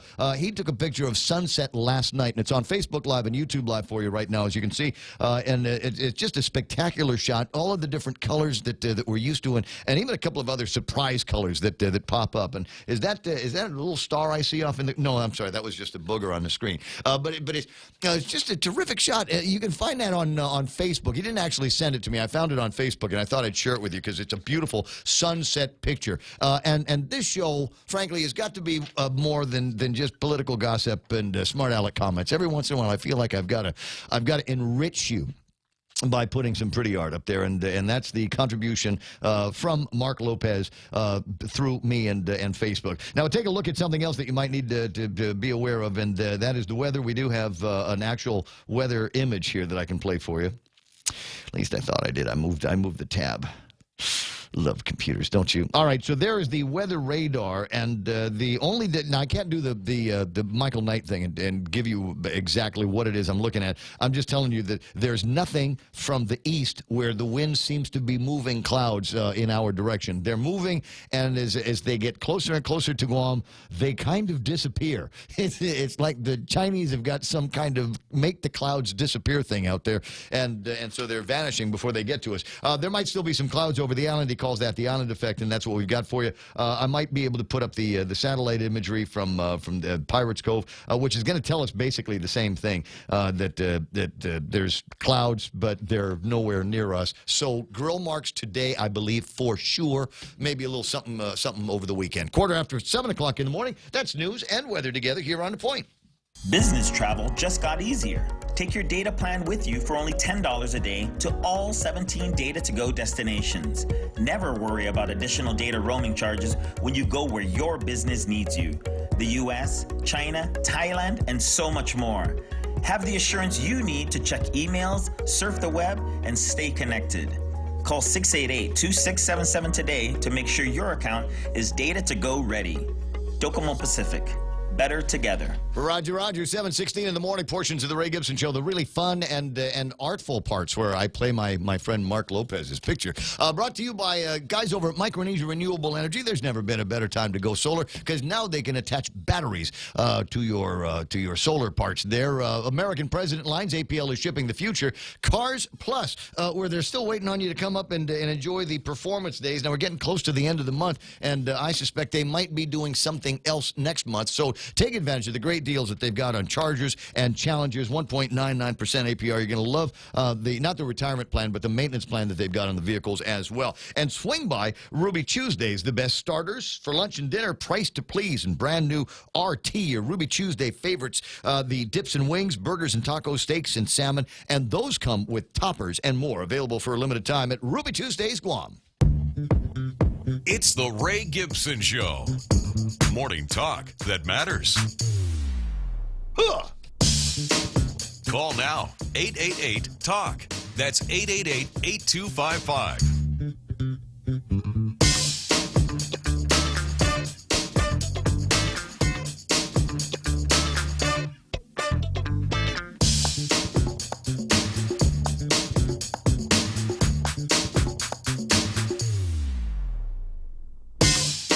What? Where'd the guy go? Jerry Roberts sighting here just moments ago, and he took off. Well, I think I found him. 888-255-888-TALK is my phone number here at the radio station. 988-5874 is the WhatsApp. You've got something fun that you want to share with me, or something deadly serious, like videos or something like that. Security cameras that show somebody some fun. You're starting to see more of those on Facebook, and I'm delighted. I'm annoyed that there are still thugs out there that are rolling around and peeking into people's windows and trying to check the handles on car doors. It seems to be a very common method of seeing if they can find something to fence so that they can get their drugs. And I'm delighted that more people are taking seriously their needs to protect themselves. Alarm systems on the doors and video surveillance systems. One of the reasons why we're starting to see a whole lot more of these thugs caught in the act is because a lot more people are going to the video camera section at Amazon.com and Home Depot and Benson. And picking up a couple of these things where, you know what you can do is you can take a picture of the thug, and then once you've got that video out there, you can share it on Facebook. So Guam is still small enough, thank God, and people still care enough, thank God, that if you put an image of somebody and it's a reasonably clear image, there's a pretty good chance that somebody is going to help you identify that guy. Oh, I know that. That's my dirtbag cousin. Yeah, let me get you some information on where he lives. We'll tell the police, and maybe they'll arrest him and put him in jail because he's a dirtbag because he steals from you, but he stole from us first. Everybody's got a relative like that, right? You know, just some ice head from a long time ago that knows better than coming around the family houses, so he starts looking at your place. Anyway, 719, going by some of that stuff. I'm not sure where that riff was going to go, but I'm glad I got it out there anyway. So Jerry Roberts in the studio. We'll get him on our surveillance cameras here in just a second. But I think it is time for me to take a look at what happened on the markets and get you all settled up. There's usually a piece of theme music that we play here. That's it. S&P 500. Closing in the green today, 29.24. They're up 11 points. NASDAQ drifts north as well, 57 points, almost 58 to close at 7,906. Yeah, 7,967 is where the NASDAQ closed up. That's green for them. Dow Jones Industrial Average off by 10 and a quarter points here, closing at 26,526. But still, banging over 26,000. It's in the mid-range around there. Still got another trading day. Will there be good news? It kind of depends. The House has enough votes there to pass the Senate's $4.6 billion border aid bill. The Democrats are fighting over this. The House version of it was all unicorns and rainbows. The Senate's a little bit more serious and could actually get that humanitarian crisis dealt with a little bit better down in the southern states. There was a crazy story yesterday that was floating around. There's this furniture business. And they've got a contract with the federal government. And the contract would have called for this furniture company to make a whole bunch of furniture, beds and things like that, to send down to where this humanitarian crisis is. And their employees of this company walked out in protest that the company had this contract with Donald Trump. And I'm scratching my head going, wait a second, you guys are walking out on an opportunity for your company to build beds and mattresses and things like that for the very people that you want to help. And this makes absolutely no sense in this topsy-turvy world that we find ourselves in. But that might be good enough news that could get the market singing a little bit higher tomorrow. Some of the other markets, the Nikkei is going to close and is opened up. I got you. Bitcoin. Jerry Roberts showing me the number on Bitcoin, 10,608. And that's off by about 14% from where it was the last time anybody took the last look at it. So Nikkei going to be opening up 251 points. The Hang Seng is up by almost 400 points. So not bad there, guys.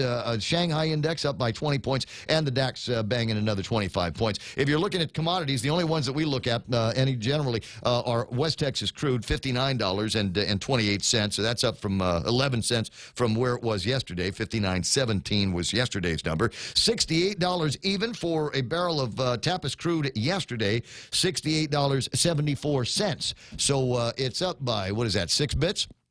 Yeah, for a barrel of Tapas crude. We always talk about Tapas because, again, Tapas, you can talk about West Texas crude all day long. Unless you're buying gasoline on the base, it makes absolutely no difference. We get our gas from Singapore, and that's based on the Tapas oil, and Tapas is up this morning. Like gold, $1,412 for an ounce of gold. Fairly big jump down, off by $2.60. For those of you that think, you know what, the bright flash is going to come, and I'm going to need to have some kind of way to get goods and services in the future, you won't be able to use Bitcoin because you'll need a computer for that. So I'd get close to gold and silver.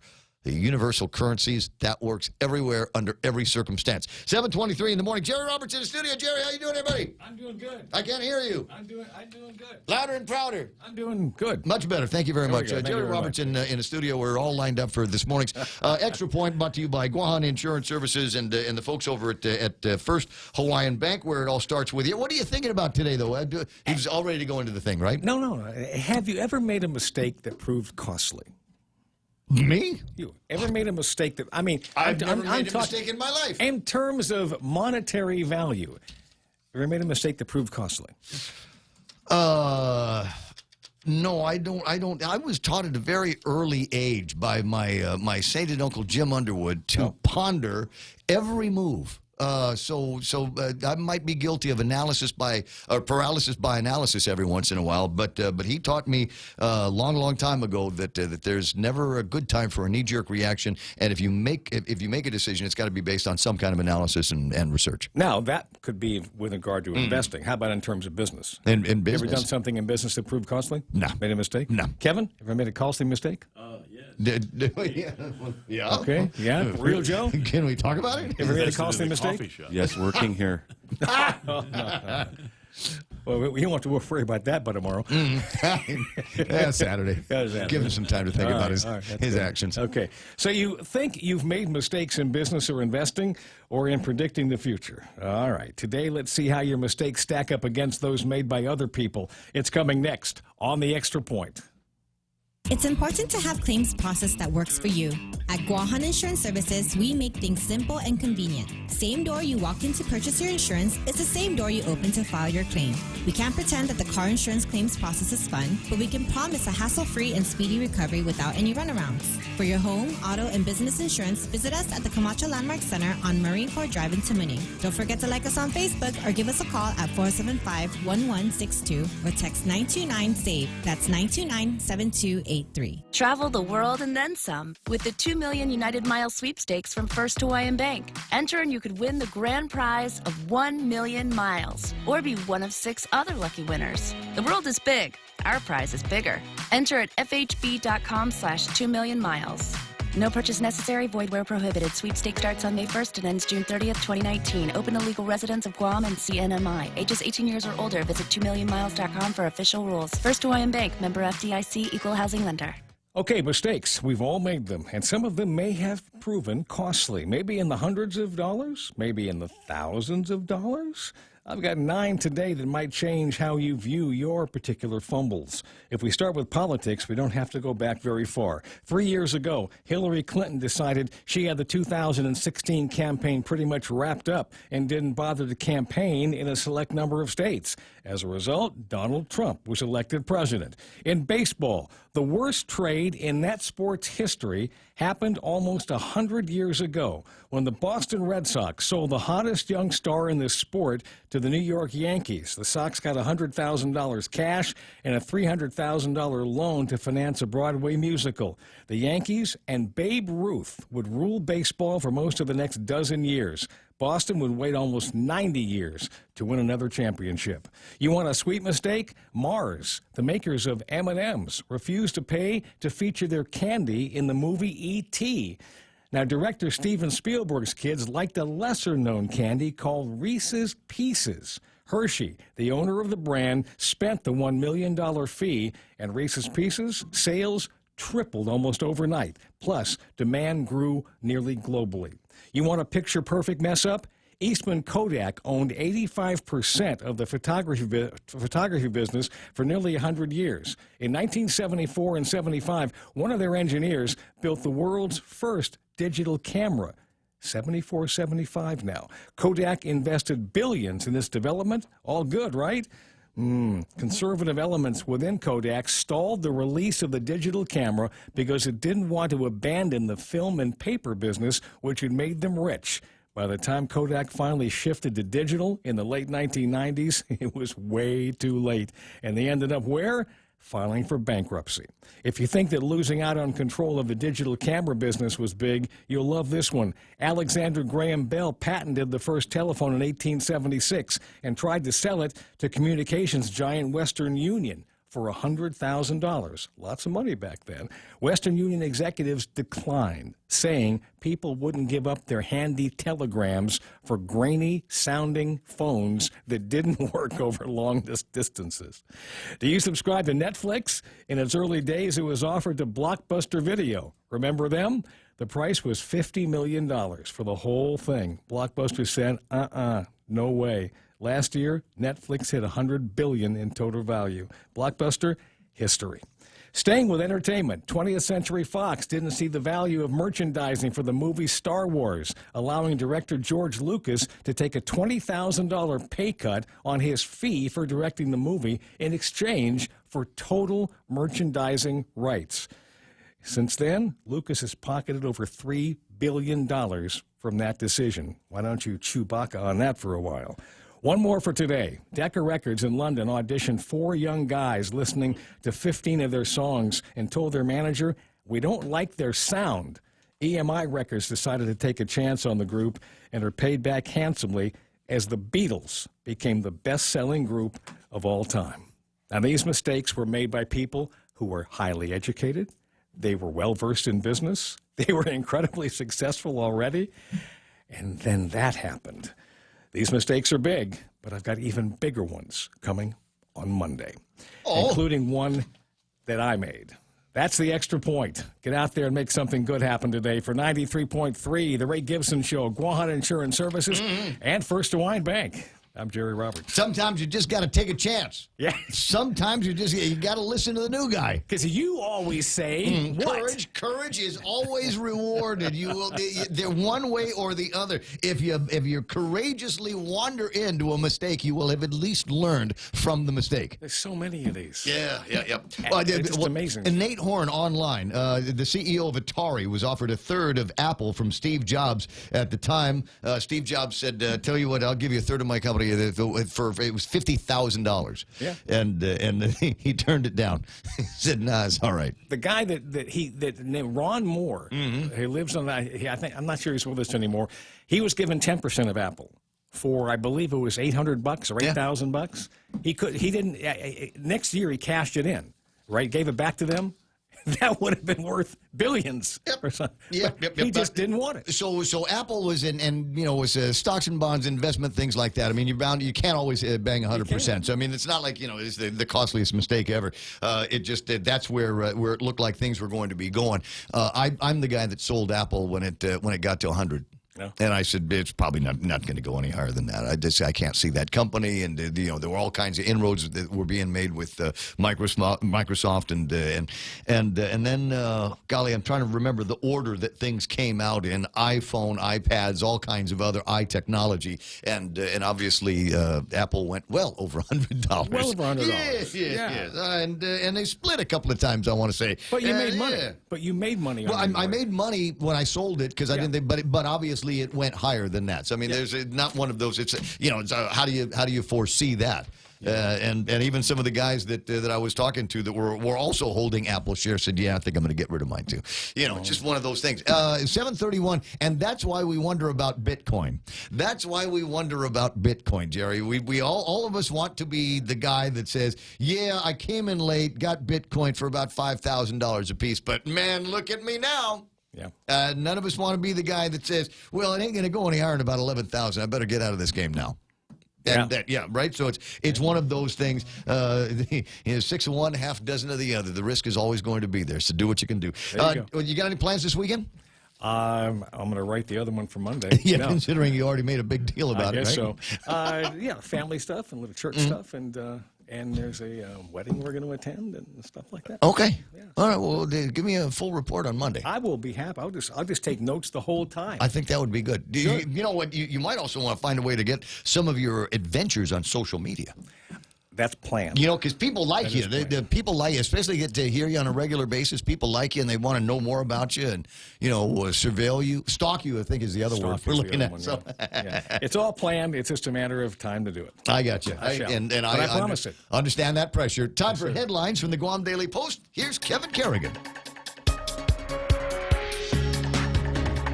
Half a day and good morning, Guam. In the headlines from the Guam Daily Post this morning, the criminal case against Mark Anthony Bryan has been dismissed permanently because the defendant's right to be brought before a judge within 48 hours after his arrest was violated. The decision was issued by the Guam Supreme Court yesterday. Chief Justice Catherine Merriman, joined by Justice Phil Carbolito and Justice Robert Torres in the decision. Bryan was arrested in 2017 on allegations of stealing a woman's purse from the trunk of her car in front of the American grocery in Dededo. The woman used her phone to take a picture of the man riding away from her on a yellow and pink moped. Bryan admitted that he was high on Xanax at the time. He was taken to the hospital shortly after he was arrested, where he spent 28 days before being brought before a judge.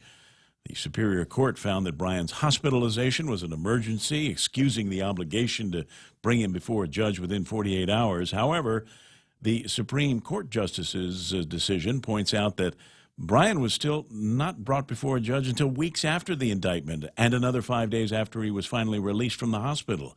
In reversing the lower court's decision, the High Court concluded that evidence of hospitalization alone is insufficient to excuse the 48-hour requirement. Yet another civil complaint filed in the District Court of Guam alleges the late priest Louis Brouillard was sent off island in 1981 to avoid arrest. A lawsuit filed by a man who used the initials CO to protect his identity. The now 58-year-old man alleges he was sexually abused by Brouillard when he was 12 years old. He alleges Brouillard routinely, indecently exposed himself during swimming outings with Boy Scouts at the Lawnfit River. The lawsuit seeks $5 million in damages. 24-year-old Derek Julian Salas Quinata has been arrested on drug charges after he was pulled over by police for having expired registration tags.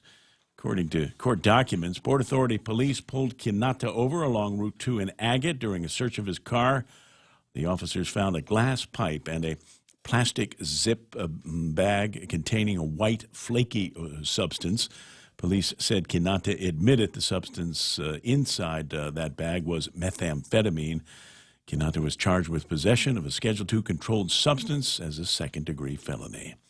For these stories and more, log on to postguam.com or pick up a copy of today's Guam Daily Post. That'll be my plan. 7:35 is iConnect time. Go to iConnect and ask them about some super cool prices and super cool plans they've got for mobile and internet. 888-8888.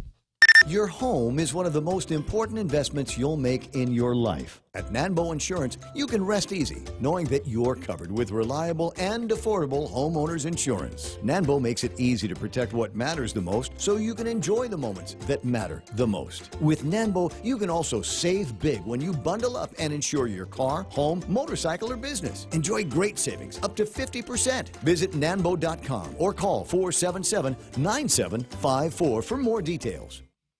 I'm supposed to tell you about going to go eat at Wendy's. They've got the Made to Crave menu, and most of the time I talk about the Made to Crave menu, and it's about hamburgers. But they also are experts in the field of chicken sandwiches. So they've got these great chicken sandwiches over at Wendy's. The barbecue chicken sandwich.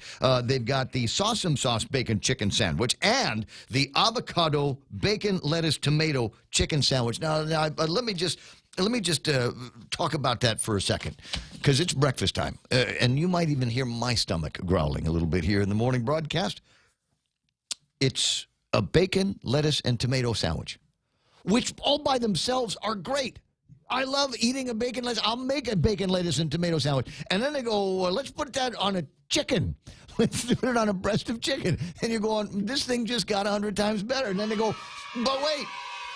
Well, you got some avocado in the kitchen. What do you say? So you got all of those cool flavors and cool textures all in a great sandwich at a place that you know you already like eating it, and that is Wendy's.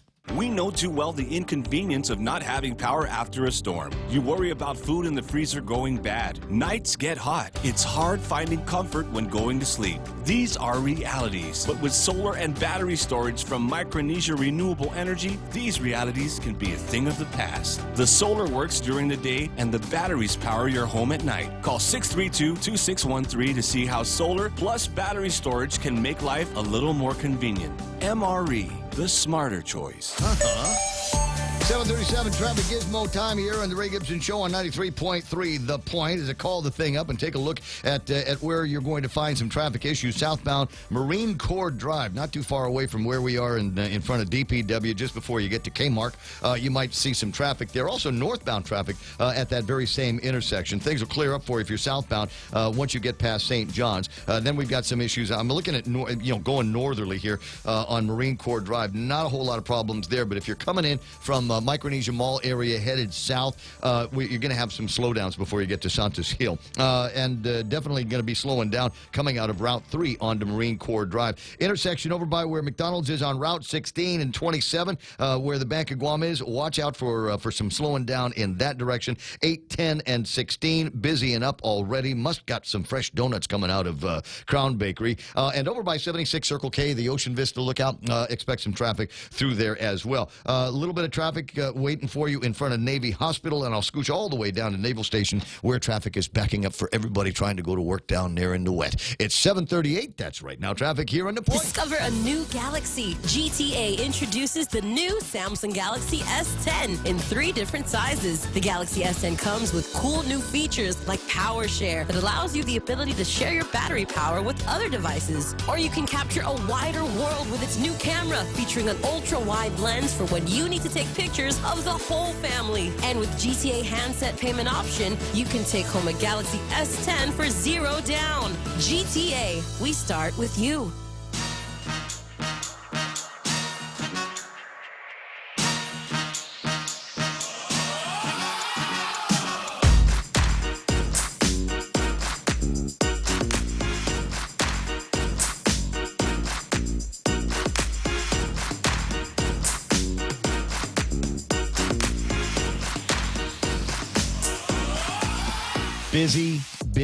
Busy round here. These parts are going to get kind of crazy in the next few days. It's the 28th of June. July is there. Just forget it. June is over, guys. July is right over there, around the corner. Sunday, in fact, is going to be, Sunday is the last day of the month. And then next week starts July. And then we've got 4th of July. Programming note, Kevin's not going to be here. I'm not going to be here. Mike's not going to be here. Joe's not going to be here. Klitsky's not going to be here. Nobody is coming to work here on the 4th of July. I've got a race in the morning that I like to run with the Guam Running Club. It's the Spirit of 76, 6.7 miler. Starts at the McDonald's in Agana. We go up the hill, past Uncle Ben's place, and then down into Agana Springs. We'll run along the pipeline for a little bit until we get tired, and then come back. And then after that, there'll be, coffee and water and donuts and sandwich and whatever, and a lot of picture taking. So I want you to think about that. Also happening on the 4th of July, is a couple of big celebrations. The 75th Guam Liberation Committee has got the Star Spangled American celebration that's going to be taking place. Got a car show. And then there's going to be the Phoenix Stars Mount Carmel Band, fireworks entitled Celebrating the American Dream from Show Pros Pyro. And I understand we've got a couple of celebrities coming in from Resorts World Manila. I'll get you some details on who that is going to be for that celebration. And then there's another one. Who's those guys? The MWR is also likewise going to be. I learned that from a cop. Likewise, they're going to have a get-together down at Polaris Point. And we got John Dank, and there's supposed to be some reggae group that's going to be coming out. There's probably going to be some fireworks down there. I'm trying to remember who it is that sent me the numbers on that. I think it's Danielle, but I don't know that I've got those just yet. No, it was Valerie Maige, and I'll get the names and the times and all of that. Also, I see Aubreen Merfallen on the Facebook Live list this morning, and that reminds me that they are getting ready for. So after the 4th of July weekend, save some gas in the tank. because after 4th of July is the 7th annual Guam Barbecue Block Party, which will take place Saturday from 5:30 to 10. It'll be down at Pleasure Island in Tumon. You remember last year? Who could forget last year's block party, a.k.a. Glock Party? Who could forget? And so I'm going to go there. I am going to go to the block party, if for no other reason, to see who screws up this year. Huh? Who's it going to be down there? See, you better believe that everybody of every kind of political stripe, because they're all going to be down there. I mean, that is one of the best places for handshaking and baby kissing. Uncle Robert, we're trying to get a hold of you. I see him online as well, so I know he's up. But anyway, so this is going to be the greatest place for politicians to go and kiss your butt all day, all night long. Which ones are going to step off the line? And you've got an opportunity to eat some good food. Asu Smokehouse, Dusitani, Guam Community College, Mescla, the Outrigger, Team Duckness, Guam Barbecue Company, and the Sea Grill is going to be down there as well. Real Joe Cruz, grab the microphone, and for all of those that are not of Chamorro descent and background, please describe what Duckness means. Black or dark. Yes. Burnt to a crisp. Yes. Oftenly referred to spam. That's the way you got to eat it. But I'm sure that Team Duckness doesn't actually cook their food until it's black, like the way I do. Like the way I do. Just this is why I don't participate in these kinds of things. I'm the guy that when it comes time for putting the barbecue together, the folks in my family have actually asked me not to barbecue at the house. Please don't. And when they have get-togethers, they say, "What can I bring?" And they say, "Bring ice." You know why they say bring ice? Because they don't want me to cook actual food. So you just ice and paper products. Ray can be in charge of that all the time because it's the way I cook my chicken, where it's Duckness black on the outside, but running pink and bloody on the inside. Isn't that the way you like yours? Just asking. 7:44 in the morning. 888-8255-888-TALK is the telephone number, and a note from Gary Shonals, who says that the Guam National Triathlon Championship is going to be taking place Sunday morning, 6 a.m. at the pier down in Moleso. That's a big deal, isn't it, Gary? Do me a favor, get me the website information on that and link that up on the Facebook Live. Facebook Live, by the way, I don't know what it is. I know that it is not on my side in terms of the transmission to Facebook. But for some reason, they are stuttering on the receive side. So if you can't handle the interruptions on the video and Facebook Live, then my recommendation is go to YouTube Live. I know for a fact that one is looking sweet because I'm not seeing any problems on the YouTube side. Only difference, my preference is to work on the Facebook side because I can see the comments. Now you can leave comments on the YouTube side as well, like Eric did. Cannot charge second-degree felony. Possession's usually a third-degree felony, I believe. Don't know. We'll take a look at that story and see what else is going to be interesting when it comes to talking about that. 888-8255, as I said, is the telephone number, and happy to talk to you about whatever it is that is on your mind. What have you been thinking about these days? I'll give you one right about at 7:45. If you're not doing anything later, you might want to run by the legislature. And that is the correct pronunciation of it. Legislature. You got to put the right emphasis on the right syllable. The Guam Chamber of Commerce has asked me in their email to remind you about the public hearing for Bill number 136-35 will take place at the legislature starting at 2 o'clock this afternoon. And that's the first shift on the public hearing. Will be at 2. And then there will be another one at 6 o'clock. The general idea behind having one at 2 o'clock and one at 6 o'clock is simple. And it has everything to do with the idea that, well, we got the problem that we've got here is we've got people that work for a living that might want to have a thing or two to say about the increase in the minimum wage. Now, they're working, they're slaving away for the man. They're not going to be able to break away in the middle of the work day to go down to the legislature and testify, to tell the man and tell all the people over at the legislature that they deserve a raise. You know, we offer qualifying certificates to businesses. We do everything to entice businesses to come to Guam. But what about us? What do we get? We're the ones suffering in the kitchens, making the beds, flipping the burgers. But they can't get out there and do that at 2 o'clock.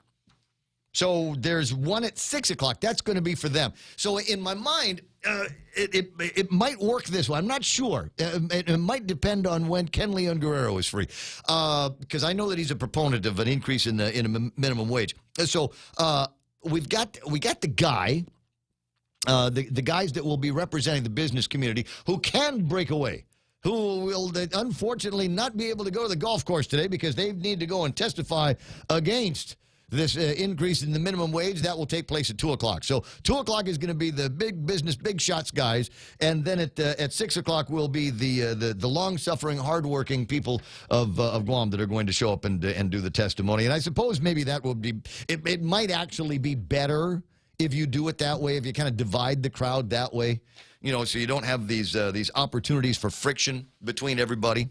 Could be. But frankly, it'd be nice if we could just get them all in the room at the same time and just hear what I think is an interesting debate that I get into every once in a while, and why I don't consider it to be a great idea to increase the minimum wage. And in this particular case, I don't believe it is a great time to increase the minimum wage. I don't believe in the reasons why they have selected to increase the minimum wage. The legislature says the reason why the minimum wage is up is because we want to make the minimum wage go up is because the cost of living on Guam has gone up so much. And think about the commodities that you've got to buy. Gasoline among them. We talk about gas prices all the time. $4.10, right? That price could literally be under $4 a gallon. The legislature has the power. Right now, 8 people can make a decision over at the legislature and a signature from Governor Lou Leon Guerrero. 9 signatures, 8 yes votes, and 1 signature could bring gas prices on Guam to under $4 a gallon. All we got to do is roll back the price, the liquid fuels tax. It is well within the power of the government of Guam to do a favor, not just for the hardworking, poor people of Guam. This would be for everybody. Everybody's boat would get floated as a result of this. All of the voters of Guam would see a little smile on their face, knowing that the price of gas is down under $4 an hour, $4 a gallon, right? Isn't that sweet? You want another one? You want another one? Here's one where we take the gross receipts tax, that great penalty. And I told you when they passed it, businesses don't pay taxes. They collect taxes from their customers, and the customers end up paying for it. So all of the prices went up for everything, everything across the board, because the legislature and the governor decided that they were going to go from 4% to 5% for the gross receipts taxes. Well, if the legislature, again, 8 votes, 8 yes votes, and 1 signature from the governor of Guam, you could roll that business privilege tax increase, take it down to 4%, take it down to what it was. You want to do a real sweet number for the people? Take it to 3. Take it to 3%, and see what happens. Yeah, and again, that would be of benefit not just to the working poor, not just the guys that are struggling to make it on 40 hours a week. And something where the minimum wage is right now, that would work for everybody. 8 yes votes and 1 signature from the governor, and all of a sudden the cost of living might go back out from under the stratosphere for a bunch of people that live and work on Guam. And what a great time to do it. Summertime, you know, you figure you might be able to save people some money on their purchases and on gasoline and groceries and drugs and whatever and cell phones. And they'd take that money and, I don't know, maybe treat the family to some more stuff. It's all this the idea here is from a lot of people is that, well, you know, we reduce the prices with the business privilege taxes, less money for the government of Guam. The money's still going to get spent. The savings, because nobody around here can save anything. I haven't been able to do it in years. The savings that people net from these drops in the price of a gallon of gas, the drops in the price of goods and services, is still going to get spent. They're going to go out there and eat in a nice restaurant. They're going to go out there and tip their waiters and waitresses. They're going to go out there and buy more stuff for which you'll be able to get that 4% on. So do the mathematics, guys. Like I said, it's only 4. Anyway, so if you're looking for something to do and some trouble to make, go to the legislature today and make a point on bill number 136-35. One way or the other, it's going to happen. I don't think that that this legislature has got the guts to be able to stand up to a bunch of voters coming in to testify in favor of a minimum wage increase, even though there are other options for them. I was talking about that other option because I'm reminded that there is Bill number 9, one of the first bills to be introduced over at the legislature, which would have reduced the BPT from 5 to 4%. Now the folks over at the chamber have got yeah, I know you're going to be there standing up for the bill. Ken says he's trying to call in. Try again.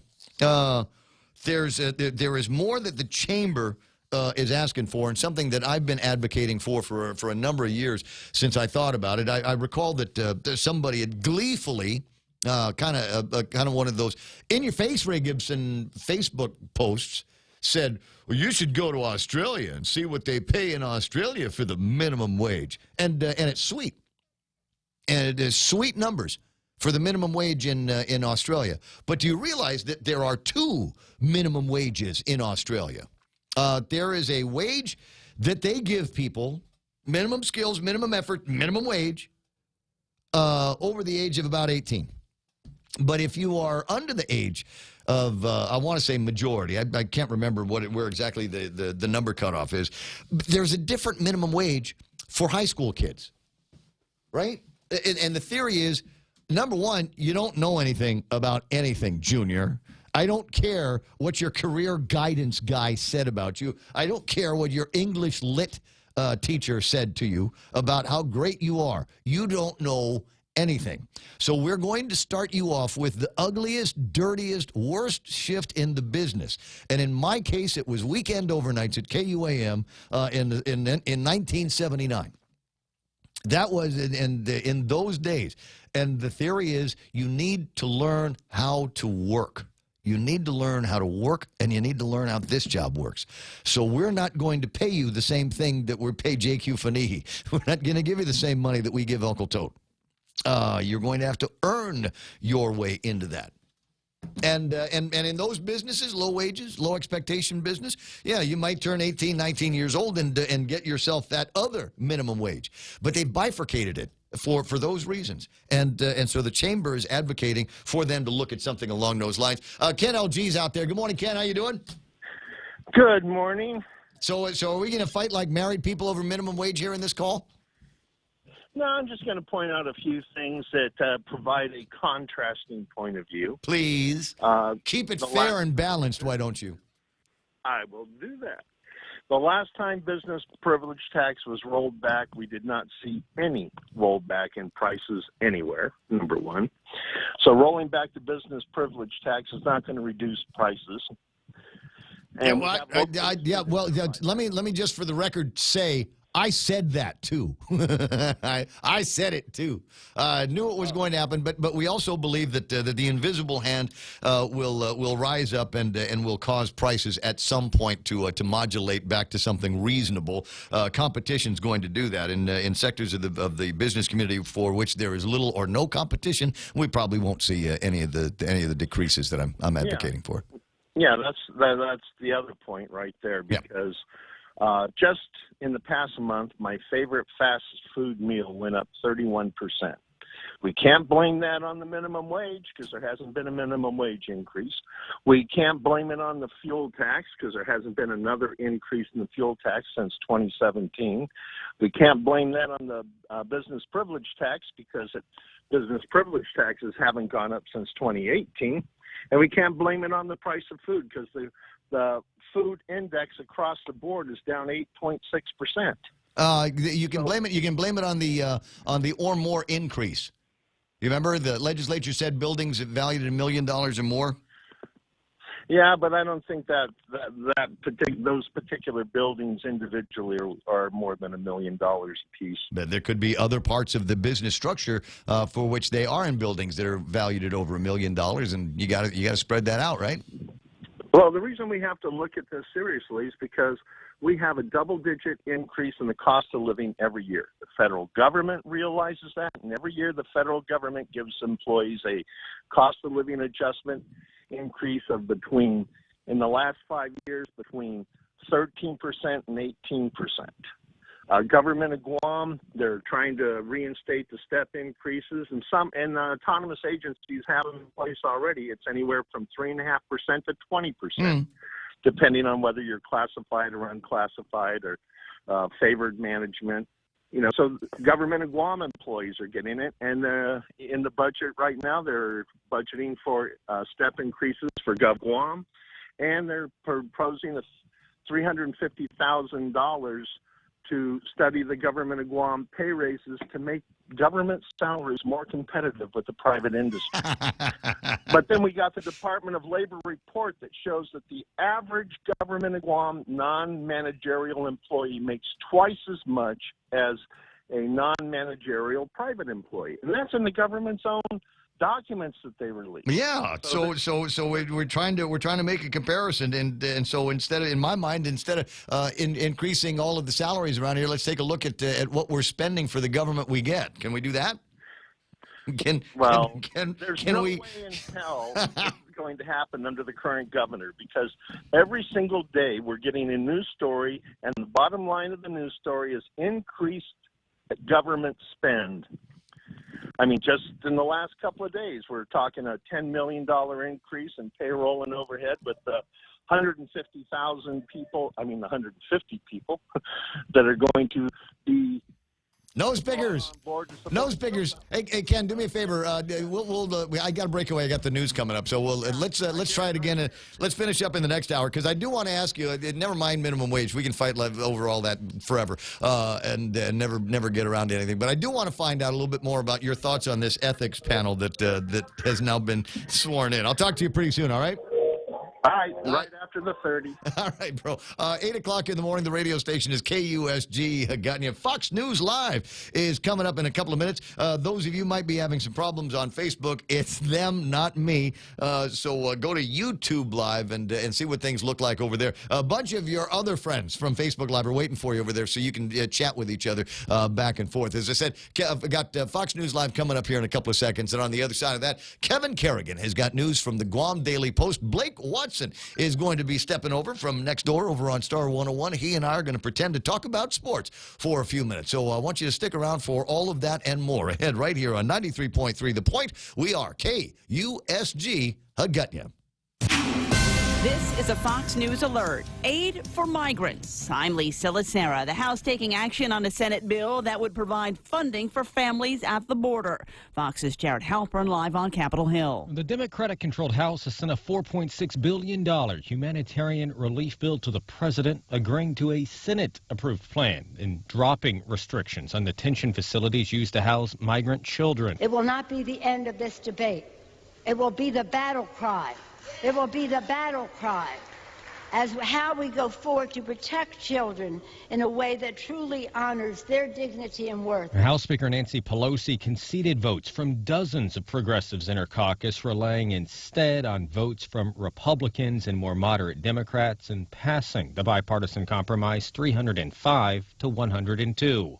The emergency funding won Senate approval 84-8. Lisa. Jared, New York Attorney General Letitia James reacting after the Supreme Court puts on hold a Trump administration request to add a citizenship question to the 2020 census. Justice has prevailed, and America is in a better position today than it was yesterday. But the president tweeting he has asked lawyers if the census can be delayed until the Supreme Court is given additional information.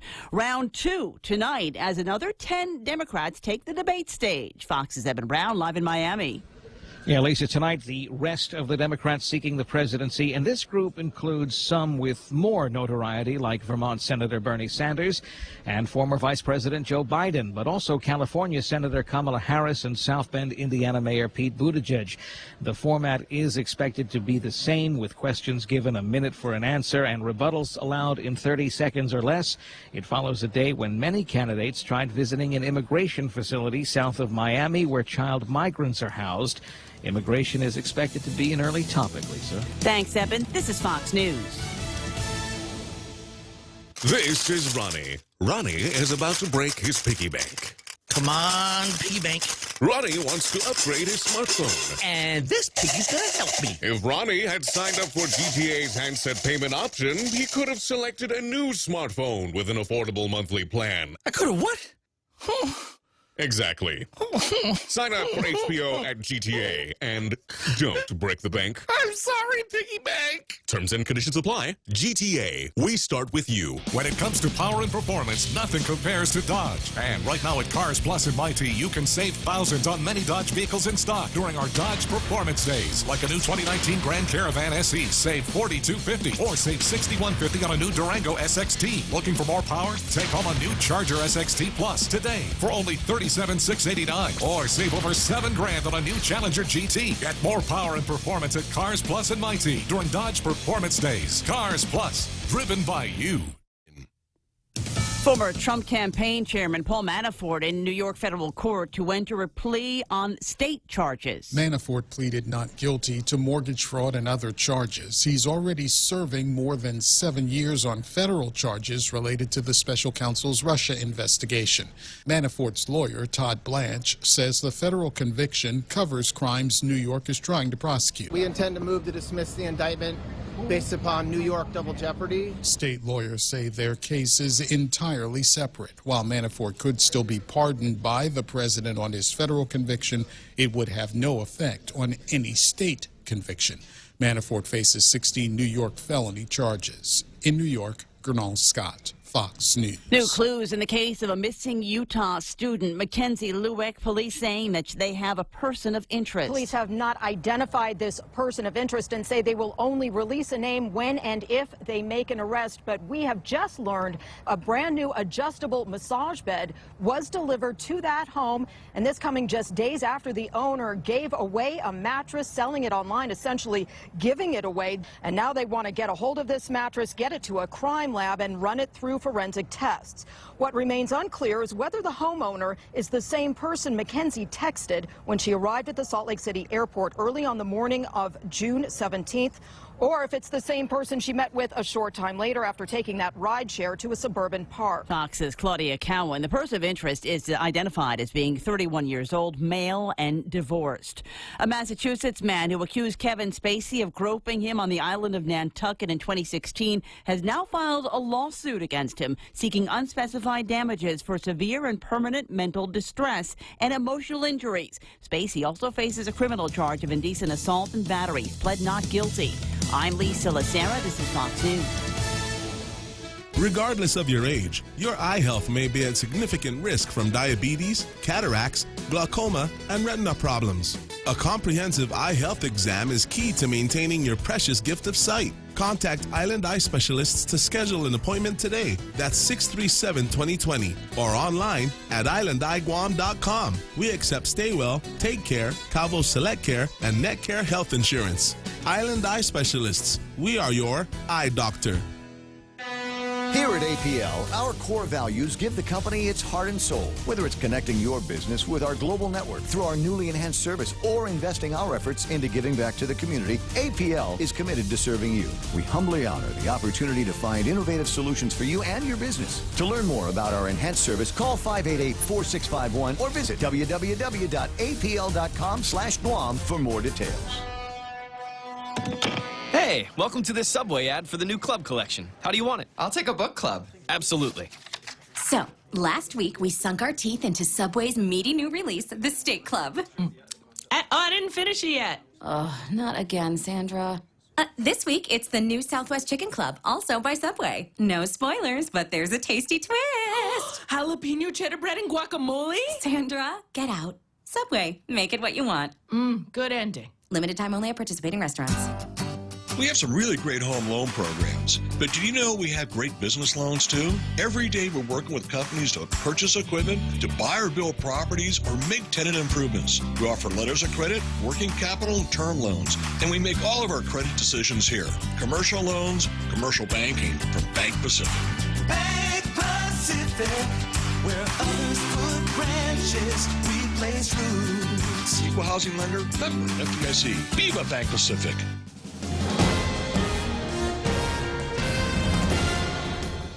Half a day and good morning, Guam. News time here at The Point is 7 minutes past 8 a.m. this Friday morning. I'm Kevin Kerrigan. Here's a look now at some of the top stories from the Guam Daily Post. Former Department of Corrections officer Edward Crisostomo, who admitted to smoking meth while employed at DOC, pleaded guilty in a district court yesterday to unlawful use of a controlled substance. The charge carries a maximum penalty of 10 years in prison and a $250,000 fine. Instead of prison time, however, Crisostomo asked the court for 10 months of home detention with electronic monitoring. Federal Public Defender John Gorman argued the home detention sentence is fair because Crisostomo cooperated fully with federal and local law enforcement following his arrest in August 2017. He gave full and truthful information about drugs, drug dealing, and official misconduct at the Department of Corrections, wrote Gorman in his sentencing memorandum to the court. Crisostomo revealed the names of 6 other correction officers at DOC who were either active meth users or complicit in other illegal activities at the island's prison. Crisostomo's sentencing is scheduled for Monday. Retired Guam police officer John Tupazna Montanonia entered not guilty pleas in district court yesterday. Montanonia, also known as Boom, is facing allegations of meth distribution and 3 counts of obstructing justice by trying to influence jurors in the criminal drug trial of Raymond Martinez and Juanita Mosier. The pair were accused of trying to smuggle 8 pounds of meth into Guam. Martinez and Mosier went to trial twice. Both times a mistrial was declared after the jury failed to reach a unanimous verdict. Prosecutors decided to move their case to California, and only then did the couple decide to plead guilty to meth distribution charges. District Court Judge Joaquin Manabusan ordering Montanonia yesterday to avoid contact with any jurors or any of the defense attorneys who were involved in the Martinez-Mosier trial. Montanonia was released, placed on home detention until his trial begins on August 30th. We'll have more news after this. KFC has finally answered the world's most important question. What came first, the chicken or the egg? And the answer is both. Introducing KFC's KFC AM, their new Southern and local-inspired breakfast. AM-loaded platter with chicken fried rice, waffles, and Colonel's chicken congee. KFC also has your all-time favorites, AM chicken and egg wraps, Southern biscuit and sausage sandwich, and hash browns. So for finger-licking good mornings, AM will never be the same at KFC. KFC, it's finger-licking good. In illness and in wellness, Calvo's Select Care is health care that is there for you. That's why over 80% of the Guam medical community places their trust and insures with us. We offer our members wellness and fitness programs for a healthier lifestyle and provide a comprehensive medical network on and off island to help members from unexpected illnesses. Contact Calvo's Select Care today for more information. 10 minutes past 8 a.m. here at The Point. Governor Lou Leon Guerrero yesterday swore in 5 members to the revived Guam Ethics Commission. The 7 seats on the commission have been empty for the past 23 years. Filling those seats was one of the governor's campaign promises last year. During a brief ceremony at Adelup yesterday, the governor administered the oath of office to Robert Jack, an ophthalmologist at Island Eye Center, Shannon Murphy, former journalist and managing editor at Guampedia, Meg Tikenko, president of Energetic Presence and the retired manager of Xerox Corporation Guam, Donalyn Camacho, certified fraud examiner and board-designated Bank Secrecy Act officer for ANZ Guam, as well as Marilyn Roberto, vice president of enterprise sales at Docomo Pacific. A 6th nominee, Bank of Guam branch manager Chris Cruz, is awaiting his confirmation hearing. The 7th and final member has not yet been nominated. Governor Leon Guerrero yesterday, who has maintained her nursing certification over the years, was able to provide some assistance to an elderly woman who fainted yesterday morning during a proclamation signing ceremony at Adelup. The governor and former Senator Frank Blas Jr. went to the woman's side after she slumped over in her chair while attending the signing of the War Survivors Memorial Day proclamation, which was taking place in the large conference room at Adelup. The governor checked the woman's vital signs while consulting with Dr. Felix Cabrera via a video phone call. The 76-year-old woman was identified as Conception Judikpa. She was one of a number of war survivors gathered for the ceremony yesterday. For these stories and more, log on to postguam.com or pick up a copy of today's Guam Daily Post. Gotcha. Ray with weather. Oh, yeah. Let's do that. It says here, partly cloudy skies and isolated showers in the forecast for today. Winds out of the southeast, 10 to 15 miles an hour. It's going to be hot, about 90 degrees, maybe even warmer with the heat index. I did have some dew on the car window this morning, so it's possible there's going to be some of that.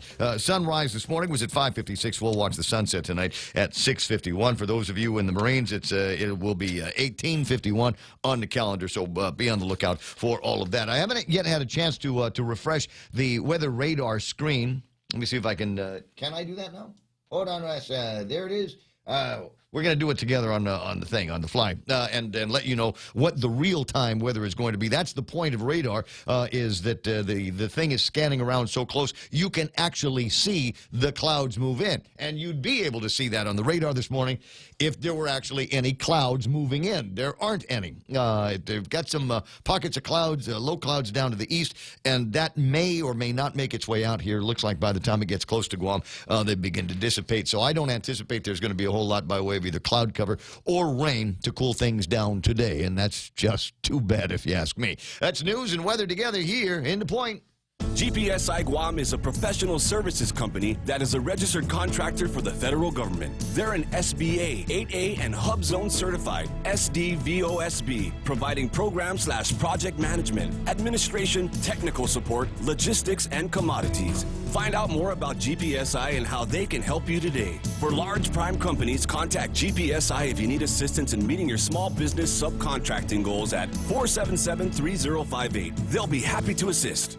Portions of the Ray Gibson Show brought to you by American President Lines. Charlie and his team are shipping the future, and Charlie celebrating his birthday at some point over the weekend. Happy birthday to you, Charlie, from all your pals and Charlie Bella and Perla, etc. Also got to say thanks very much to the guys over at Micronesia Renewable Energy. They bring the program to you. Never been a better time to go solar. Talk to them about solar plans that include batteries as well. Friends over at Ruby Tuesdays have got a couple of real delightful items that they've got set up for you, starting with that open bar, not an open alcohol bar. They got an open garden bar there. 2 tasty entrees, a dessert to share for a terrific price. It's Ruby Tuesdays, 2-for-1 Tuesday, offering 2 complete meals at just $25.99. Available all day, every Tuesday for a limited time at Ruby Tuesdays Guam. And finally, guys over at, I can stop there? All right, be right back.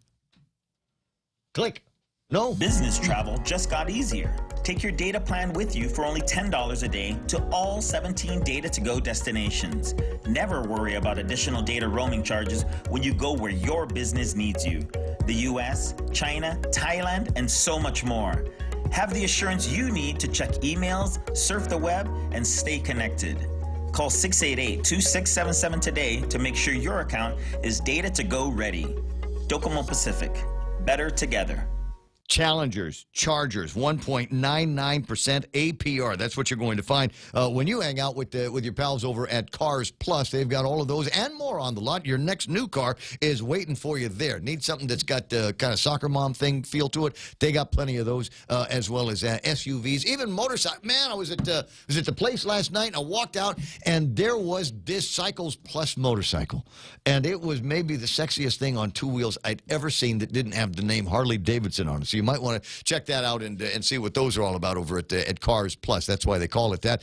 Portions of the program brought to you by Security Title. Ron and Kim putting things together for the real estate business guys all over the island. If you just need somebody to do a simple title search, they can do that. Got more complicated needs real estate-wise? Talk to them first. They've seen everything. Portions of the program that I enjoy the most are brought to you by my friends at Take Care. Rediscover talk radio here. It's the Ray Gibson Show. Call now, 888-TALK. That's 888-8255.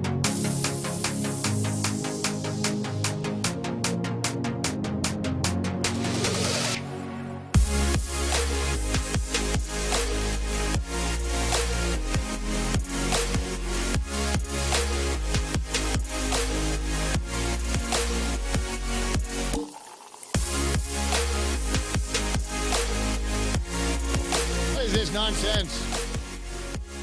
They're supposed to be using the WhatsApp for the radio station for purposes of good, not evil.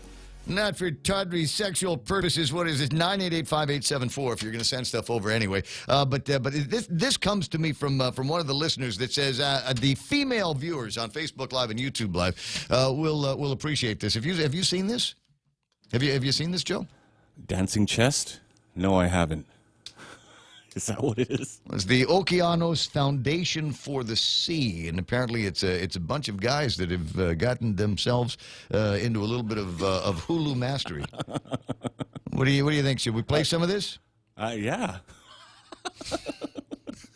It's an actual video. I can play it. Hold on, let's see what this sounds like.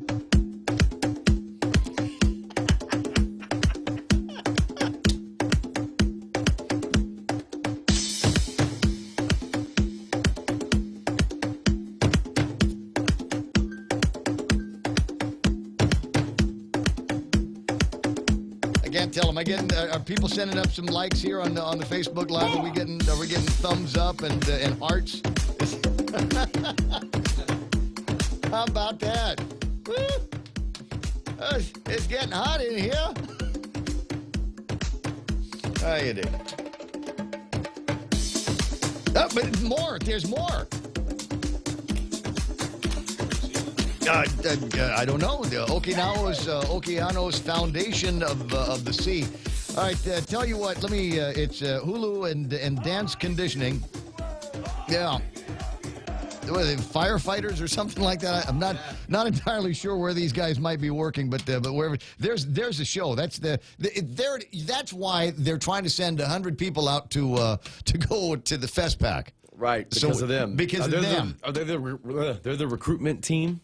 Could be. Or that's what happened to Rapa Nui. That's where they are now. Where the Rapa Nui replacements? Remember Rapa Nui? I do remember Rapa Nui. They took FestPac on Guam by storm, and they were everywhere. The infamous hat. Weren't they?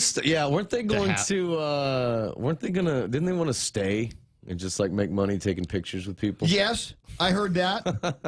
I wonder how many guys after watching their ladies drool over the Rapa Nui dudes went to the gym. I wonder how many gym memberships there were going, all right, fine. I'll get back. I'll tone up a little bit. I'll get back in there. But the opposite was true as well, because some of those Rapa Nui girls, solid.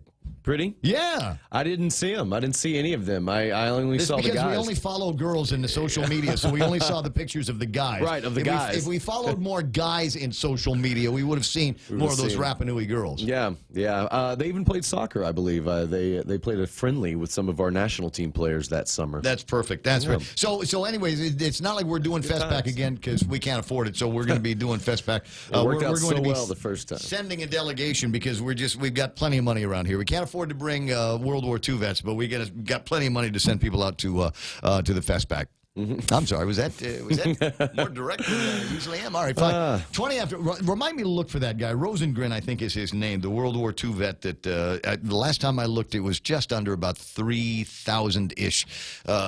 Dollars that he still needed to get out here, and yes, United has offered him, as I understand it, some discounted fares to get him and members of his family out here. And in fact, he's already got family. More on that in a couple of minutes. But time for Sports with Blake.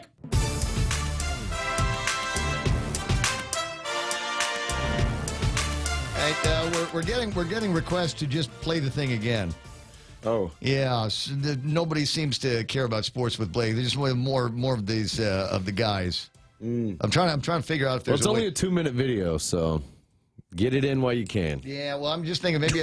So tell you what we'll do is just we'll run the video and on the screen and the audio on. We'll just leave the audio down so people can hear what Blake is saying. So we'll put the video up so people can see the guys dancing, and we'll talk sports. Okay, your turn. Sound good? Okay, all right. Already on and underway. We don't have much for sports, but we do have the youth basketball that we were talking about a couple of days ago. The tournament rolls on at the Estumbo Gym for the Guam Youth Basketball Association. The Crusaders Black defeated the Yellow Jackets Yellow. I know that sounds redundant. The Yellow Jackets Blue, they pick up a win against the Crusaders Maroon. That one was close, 25-20. So that's what we've got going for local sports. I couldn't find. I looked for it before you got here, and I was distracted with the request to play the dance dancing guys, I was looking to see if there was an update on how the kids from Guam were doing at the Little League tournament in Korea. I have been looking. It seems, let's see, well, hang on, there we go.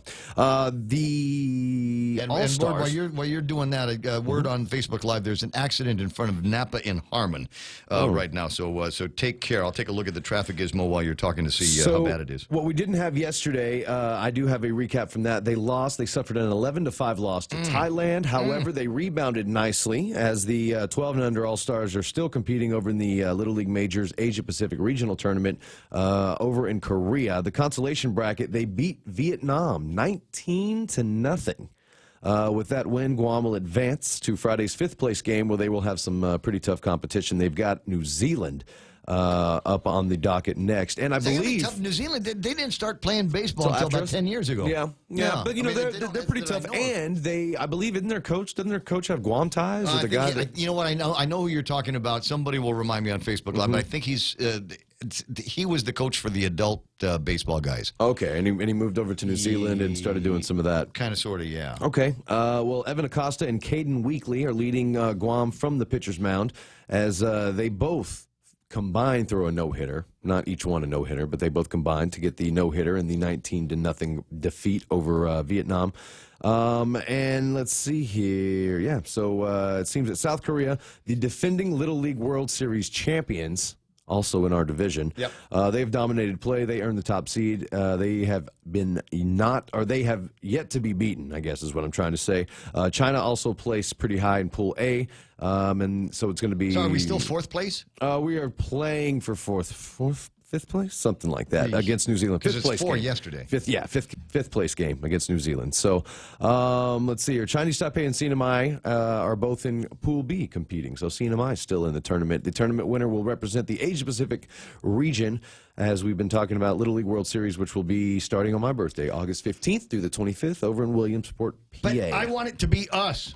I know. I want there to be us. That's I don't know. We used to go, but we don't anymore. I want us to be going back again. I think we still have a chance in maybe the older, maybe the 13 through 15 age group. I think that one we go to. Yeah, so I think that they're still out there playing and they still got a chance. So good luck to all of them. And then we've also got this, the UOG, because it's kind of a busy time for them just ahead of the new school year. They are signing some athletes out of high school, out of the DOE system.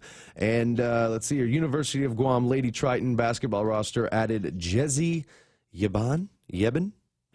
Don't know. Either way, she signed a letter of intent and accepted a partial tuition scholarship. So good job to Jezi for she's going to play varsity basketball. So she played 2 years for JFK and traveled to the Philippines to play in the last tournament. She also plays for the club teams ASC Islanders and the Island Wolves. All right, and looks like we picked up another couple of medals down in at the Oceania Games, and the back page of the Guam Daily Post has got pictures of the assembled team. From down there, and then we've got the Pacific Games that are coming up in the next little bit. Everybody going down to Samoa. Yeah, everybody's going down. I saw this earlier, which is interesting. So tell me your thoughts on this. We've got a Taekwondo team. Well, first of all, I'm so good, so cool. We are sending the absolute cream of the crop in tennis down there. Mason is going, Camden and Danny Lorenas are going, Derek Oklahoma and Coach Michelle Pang is going down to manage the boys as they go down to participate in the tennis tournament, in the tennis part of it. Does it say yet? Is that the beginning of the games, or kind of like in the middle of because it's like 2 weeks, I think. So sometimes, I don't think the basketball teams leave until like the start of the second week of the. They're competition. going down on July 7th, or they'll start playing on July 7th. But yeah, there are going to be. It looks like they're among the earliers. Yeah. Zach Zacharias and Brian Tsuji are going to be in the beach volleyball side, and they start on the 8th. Okay. Yeah. And the Guam Taekwondo national team, I think that they're also going pretty early, and they medaled in the last Pacific Games. Alexander Allen medaled in his weight division. They're also sending Joseph Ho and Amber Tovez, and they were all at the previous Pacific Games in Papua New Guinea. What is Va'a? Va'a, that's paddling. Oh, that's the tradition. I don't know quite where the Va'a, where it stems from, what language, but that's paddling. Va'a is paddling. How did I get to be almost 60 years old without knowing that? I don't know. How is that even possible? All right, okay. So good luck to the paddlers that are going to be going down. They are also taking the early part of the trip early in July. So we got that happening, and representing everybody on the triathlon side, Christina Wozner and Craig Weymouth. Okay, yeah. And we should be able to see them this weekend, triathlon championships this weekend, according to Gary Schoenholz. Oh, really? So that's what we... Okay, cool.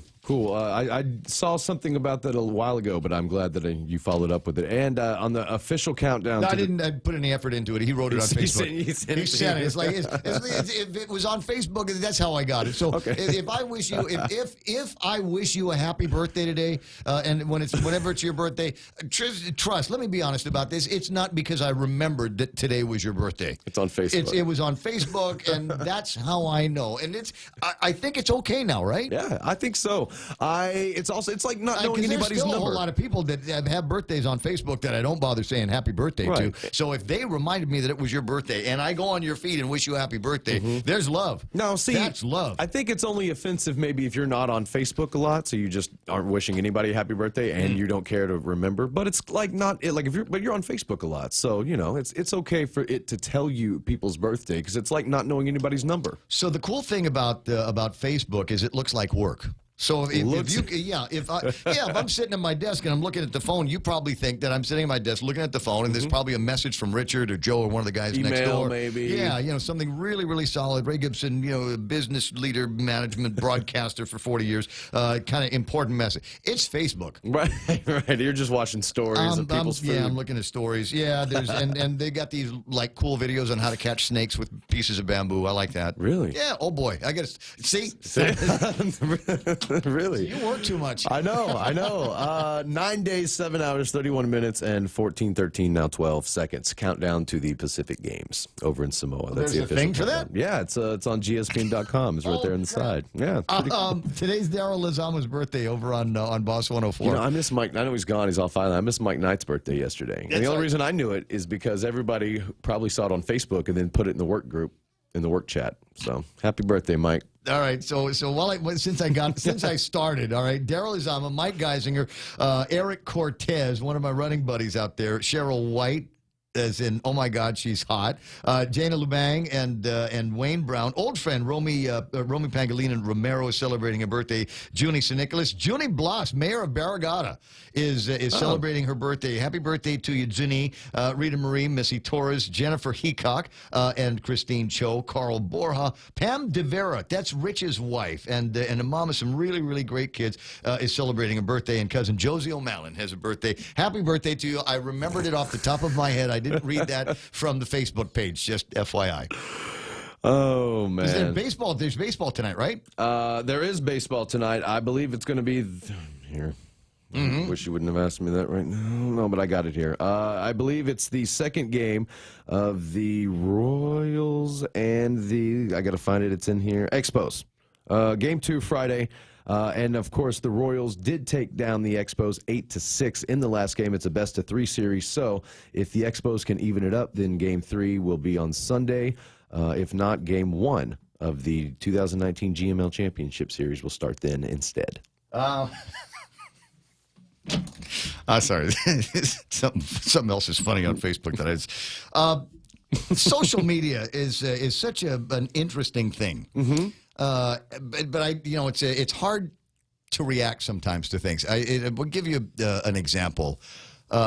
Yesterday was with a friend of mine, and she says, let me show you a picture of my daughter. And she shows me a picture of her daughter, and I said, I'm 25, 26 years old, and I said, she's very attractive. And she said, what, are you kidding? She's hot. And I'm going, well, what reaction did you want from me? When you show me a picture of your really insanely hot daughter, is that what you want me to say? That your daughter is insanely hot? Sounds like this woman did. Do I need to date her? Is that why you showed me that picture? Or was my response the more appropriate one was, well, shit, there is an attractive woman. I think yours is always the better bet because I think that otherwise you'd be accused of. Right. What do you mean? What do you mean? Of course she's an attractive woman. Don't you think she's beautiful? Well, yes, she's beautiful. But what did you want me to say? And nothing. No offense to your friend, but it seems like she is in the minority of saying no. She's not just pretty. My daughter's hot. It's like it's like Johnny Depp being offended that he's like, oh, they say I spend $20,000 on wine. It's far more than that. Just amazing how much trouble you can get into here.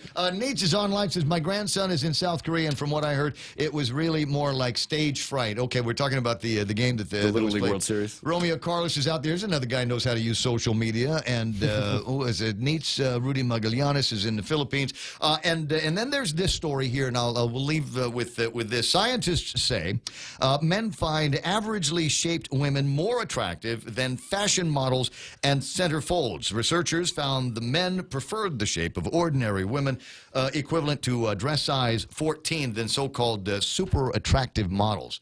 Yeah. So here's the thing. I guarantee that the majority of the respondents were answered this question in the presence of the woman that they were with. Yeah. No, honey, I like him curvy like you. You think so? Yeah. Oh, give me the meaty ones. I mean, I think that's Friday. It's worth getting in trouble for. Well, what I was going to say is, again, I think it's a smart bet. Just like you were saying, I think you just don't know what to do. I'm just walking the line these days because you can't say anything. I know. It's crazy. It's 8:30. Somebody will be offended, and that's the idea. It's 8:33 in the morning, and that's all the time that we got to pretend to talk about sports. If we left yours out, it's your fault. You got to let me know about it on Facebook Live or send us stuff, RayGibsonShow@gmail.com. Or you can WhatsApp sports information, scores, and pictures of your kids and your insanely hot daughters to 988-5874 is the deal. Blake, have a good weekend. I'll catch up with you on Monday. Y'all too. See ya. It's Headlines with Kevin Kerrigan coming up after these. Family Finance has been serving the people of Guam since 1959, and they'll continue to be there for you in the years to come. Whether you're looking to get a personal loan for that summer vacation or paying off those long overdue bills, Family Finance has got you covered. Apply for a personal loan from $1,000 up to $3,600 by calling Family Finance in Agutya at 475-4545, Upper Tumon at 647-5626, or in Dededo 633-4473. Family Finance, serving the people of Guam since 1959. Life is hard in 2019. It's 8:34 and time for headlines from the Guam Daily Post. Mr. Weekend, Kevin Kerrigan. Half a day, good morning, Guam. And the headlines from the Guam Daily Post this morning. Herrick Suda Andrew, one of two men accused in last Sunday's early morning armed robbery at San Jose supermarket in Mighty, has been ordered held in jail on $10,000 cash bail. He made his first court appearance in Superior Court yesterday. Video of the incident shows one man carrying a machete and another with a handgun. Andrew is alleged to have been armed with the handgun. According to the magistrate complaint, he told police that the gun was a fake. But police said when they arrested him, they found a black pistol in his room. Andrew was charged with second-degree robbery as a second-degree felony and theft of property as a third-degree felony. Each of the charges has a special allegation of possession and use of a deadly weapon and the commission of a felony.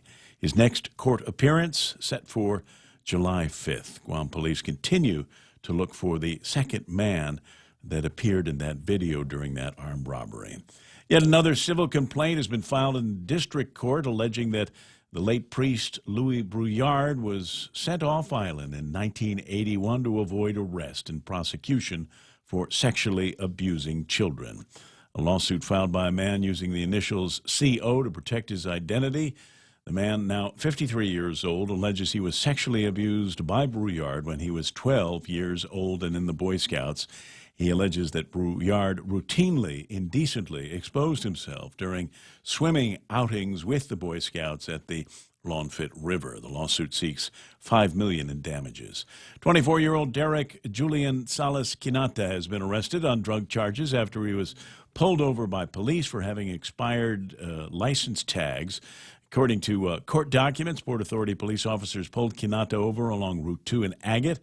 During a search of his car, officers found a glass pipe and a plastic bag containing a white, flaky substance. Police said Quinata admitted that it was methamphetamine. Quinata was charged with possession of a Schedule II controlled substance as a second-degree felony. For these stories and more, log on to postguam.com or pick up a copy of today's Guam Daily Post. Dude, I got to send you some pictures. I totally got to send you some pictures. Let me see if I can get this one up on the screen. That accident over in Harmon, over by Napa. Take a look at that. Today? Yeah, just a little bit ago. Yeah, it's got traffic backed up in both directions around the Napa and Harmon. As you can see, if you're watching on Facebook Live or YouTube Live, you can see the axles, the rear axles of a truck came off. Whoa. That must have been some accident, knocked the axle and the tires off the back of the truck. Not sure if there are any injuries involved around that. I don't see the time that these pictures were taken. It was just cars on the road with a couple of guys out there directing traffic. I don't necessarily see any of the armies of roving tow trucks and police and ambulance. Your mileage may vary. I'll take a look at the traffic gizmo here in just a second. In the meantime, 8:37, that's iConnect time. Swing by iConnect and ask about great prices and packages and plans that they've got for 2009. Better yet, ask them about everything. Mobile, internet, and if you're in business, talk to them about the, what's the word I'm looking for? Oh, yeah, push to talk, the little chirp thing. Travel the world and then some with the 2 million United Miles sweepstakes from First Hawaiian Bank. Enter and you could win the grand prize of 1 million miles or be one of 6 other lucky winners. The world is big. Our prize is bigger. Enter at fhb.com/2 million miles. No purchase necessary. Void where prohibited. Sweepstake starts on May 1st and ends June 30th, 2019. Open to legal residents of Guam and CNMI. Ages 18 years or older. Visit 2millionmiles.com for official rules. First Hawaiian Bank. Member FDIC. Equal housing lender. I like girls that talk fast. The barbecue chicken sandwich, avocado BLT chicken sandwich, and the sauce and bacon chicken sandwich at Wendy's. Go and try that today because that's what they got for you at Wendy's. Click. When your family needs medical care, how often do you find the need to visit multiple clinics? When a child has a serious ailment, do you find yourself meeting a medical provider only to learn you must go somewhere else for testing? At the FHP Health Center, you can find multiple specialties and testing services under one roof. And if your family needs urgent care, FHP is there for you with convenient weekday, evening, and weekend hours. Voted the island's best clinic and Pika's best 2 years in a row. FHP, our island, your clinic. Learn more at fhpguam.com. Yeah. That accident has got things screwed up in both directions. Southbound, coming down the hill on Route 16, you are going to hit a snag of traffic even before you hit St. Paul's Christian School, and it will not abate until well after you've passed by the intersection that takes you into Cost You Less.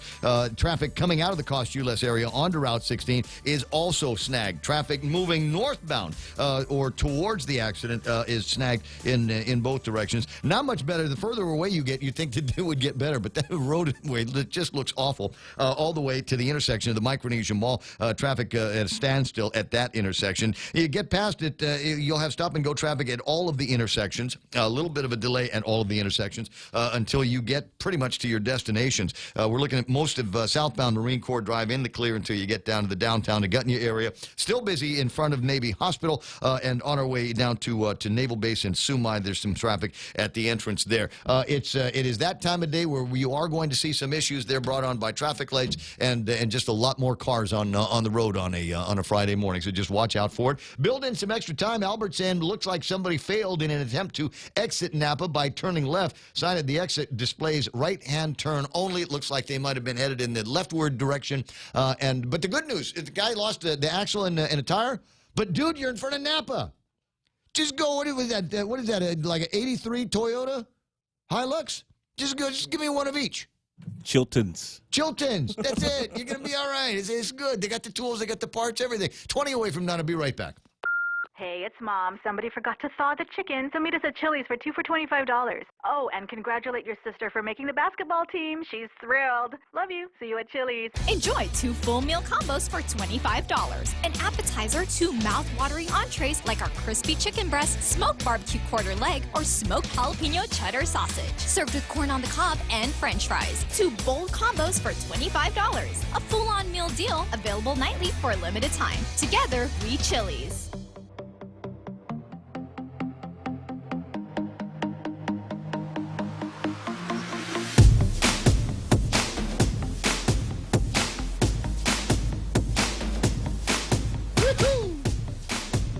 Yeah, it's Friday. Can you tell? You know, there is, and I don't know. Sometimes I wonder what it is that you come here for. What is it that you expect? Is this supposed to be like your intense news Talk Serious Topic headquarters, because we can do that. We can do that, obviously. But it's Friday, and we've had plenty of that stuff all week long. And you know how it gets to be Friday, and the rule on Fridays is no frowny faces. We don't do frowny face stuff here on a Friday. Now I'm allowed, but purely for my own entertainment, am I allowed to get into the frowny face stuff? Ken LG's on the line, and we'll segue from him because he's already been on. But I got Uncle Robert on the line as well. But let me bring Ken so we can get started on the conversation on the ethics panel. Now, I was talking with Judge Klitsky earlier, who submitted to me that maybe the first thing, if they get around to it, the first thing that this ethics panel ought to be looking at is what to do when we've got senators who pretty much make up the rules as they go along, that accept gifts from the country of Taiwan and go off on these trips, Taiwan, Taipei. And he said that ought to be the first thing they look at. What do you think, Ken? Well, I'm going to look at something different because I want to look at something that's got a little more teeth in it. And my initial case that I will be submitting before the ethics panel will be the tortured tale of Angel Sablon, and how a meager, a minor little government official tolling away in the dredges of the Mayor's Council of Guam can double his salary just because he feels like it. Interesting. So that's going to be my first case because, here we have a guy who goes from 47 to 53. The justification for the 53 was Hayes study. Okay, everybody got hit with that one. And then the next day he goes from 53 to 76. No justification. And then on February 3rd, he went whining and crying before the Mayor's Council of Guam. Other government of Guam managers are getting more than me, and I want $99,800 a year, or I'm going to hold my breath until I turn blue. And they couldn't stand the thought of him turning blue before them, so they all bowed before him, kissed his knees, and gave him a $25,000 pay raise at our expense. This is why I can't get Angel on the phone.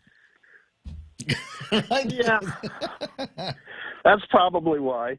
And then we go back and look at the dubious track record and of the Mayor's Council of Guam, and all it seems to do is suck up $10 million a year of highway funds, which is federal. So maybe this could be a federal ethics complaint. All right. Uncle Robert apparently only has 10% on his phone, so I got to get to him real quick. But it's something I want you to look into, Ken, because I know you're interested, and I know you'll make a hill of beans out of this. There is an ad in one of the newspapers today for the House of Cards and the sweepstakes that they are doing for a 2019 GMC Canyon, and an ad for all of the different card games that they're doing there. It is not clear who is paying for this ad, and if it is coming out of Carnival Resources, does that mean that there's less dollars that the first dude, Jeff Cook, is going to have at the end of the Carnival run? Why do they need to advertise for the casino?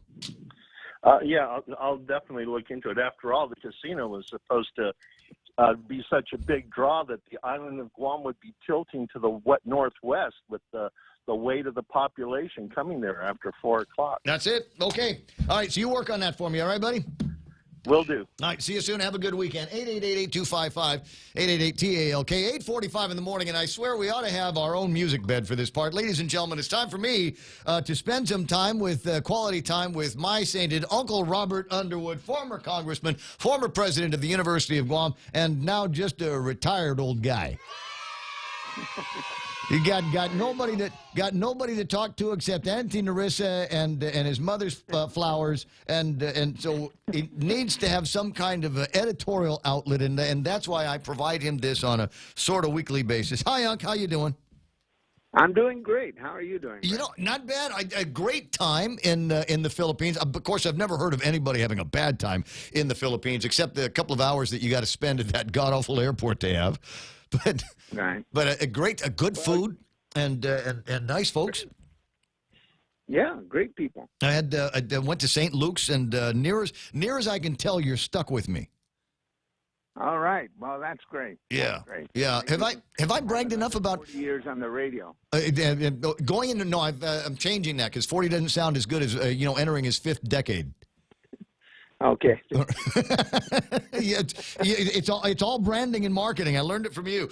So a couple of things, and as I've mentioned earlier. First of all, I just want everyone to know I'm in British Columbia. I'm here with Auntie Narissa, and we're visiting her son and their family. It's about 2 miles from Butchart Gardens, actually. I love that place. I absolutely love those gardens. Some great people. They do a nice little outdoor show around sunset where you're allowed to bring picnic baskets and a couple of bottles of wine. I mean, it's just the toniest thing in the world when you get out there and do it. You'd never see yourself doing it from around here, but you get down there. I think it's on a Sunday or something like that. A little sunset, and they got a band of piano players, and it's just sweet. Yeah, it's a great place. I'm glad that you're there with Auntie Narissa. Now, you have been able to keep track of all the big stories that are making headlines. As much as I can, and especially if my name is thrown in, but I'm so glad it's hardly ever thrown in. Well, you know what? Then why not? Let's start with the flap between the administration, the legislature, and they started walking it back, and Mike Nicholas on trying to figure out how we're going to find a way to get some money into the hands of these World War II survivors before they keel over. Well, I wish them luck. And, the lesson from that is that they really do need to work together, because if you have any kind of slight disagreement, that opportunity might pass through. And so, I think in the haste for everybody to try to look like they're a little bit ahead of everyone else in their care for the World War II survivors, there were a few missteps. But, those things will be forgotten as soon as the checks come out. That's a good point that you make there, and then let me move back into some of the other stuff. We've got this flap on the construction of the firing range, and everybody concerned over this tree of life. Bob Klitsky calls it the tree of knowledge out there at the firing range, and everybody worried that we're going to find what's his name, Kipua's underwear, and it's going to get bulldozed over. I thought you might have some interesting thoughts on how we might resolve that, or whether it is worth anybody's attention at all. Well, I want to know who ate from the tree of knowledge. Who ate the apple? That's what I want to know. And but of course, I'm very sympathetic to that whole issue about trying to figure it out. But there are programmatic agreements, and of course, sometimes people feel like the programmatic agreements are done under duress. But I think if they study them very carefully, I think the military authorities can be held accountable for them. Yes, the reality is that almost everything you do in Guam is going to disturb something, especially in those areas where there's a lot of limestone and where people have lived there for maybe hundreds or couple thousand years ago. And so the real issue in there is really not pitting, I think, Gov Guam versus the military. I think it's finding the archaeological expertise, real archaeological expertise that will make a determination. Well, they brought in guys they brought in guys with degrees bigger than yours to study what's going on up there, and so I think they've done some of the big archaeological homework. Well, not always, because I hasten to add that when you're in the contracting business and you want a biologist to be on your site, you hire your favorite biologist. Sometimes they're called biostitutes. You hire someone who you know is going to be favorable to your side. So that's why I think that real third party, not someone hired by the military, is really necessary. I'm stuck on biostitutes. We're gonna put that. That's I need to start keeping a list here of cool words that we get in the program. Biostitutes from Uncle Robert. There is the conversation about that. But what is annoying to me? A PhD in biology that will take your side every time. Every single time. I think I got a couple of lawyers like that too, and there might be a couple of psychiatrists that we can call for exactly the same thing. But there's this whole idea, and I'm amused by it because everybody everybody is throwing aspersions at the federal government, but it's the federal government that first identified that this tree was the last of its kind on Guam and began taking steps to protect it back when you were in Congress. Before you were in Congress, I think Ben was in Congress at the time. Yeah. Of course, this was after, you have to give the military some credit for having fulfilling their responsibility to identify these things. But obviously, this was after decades of not caring about them.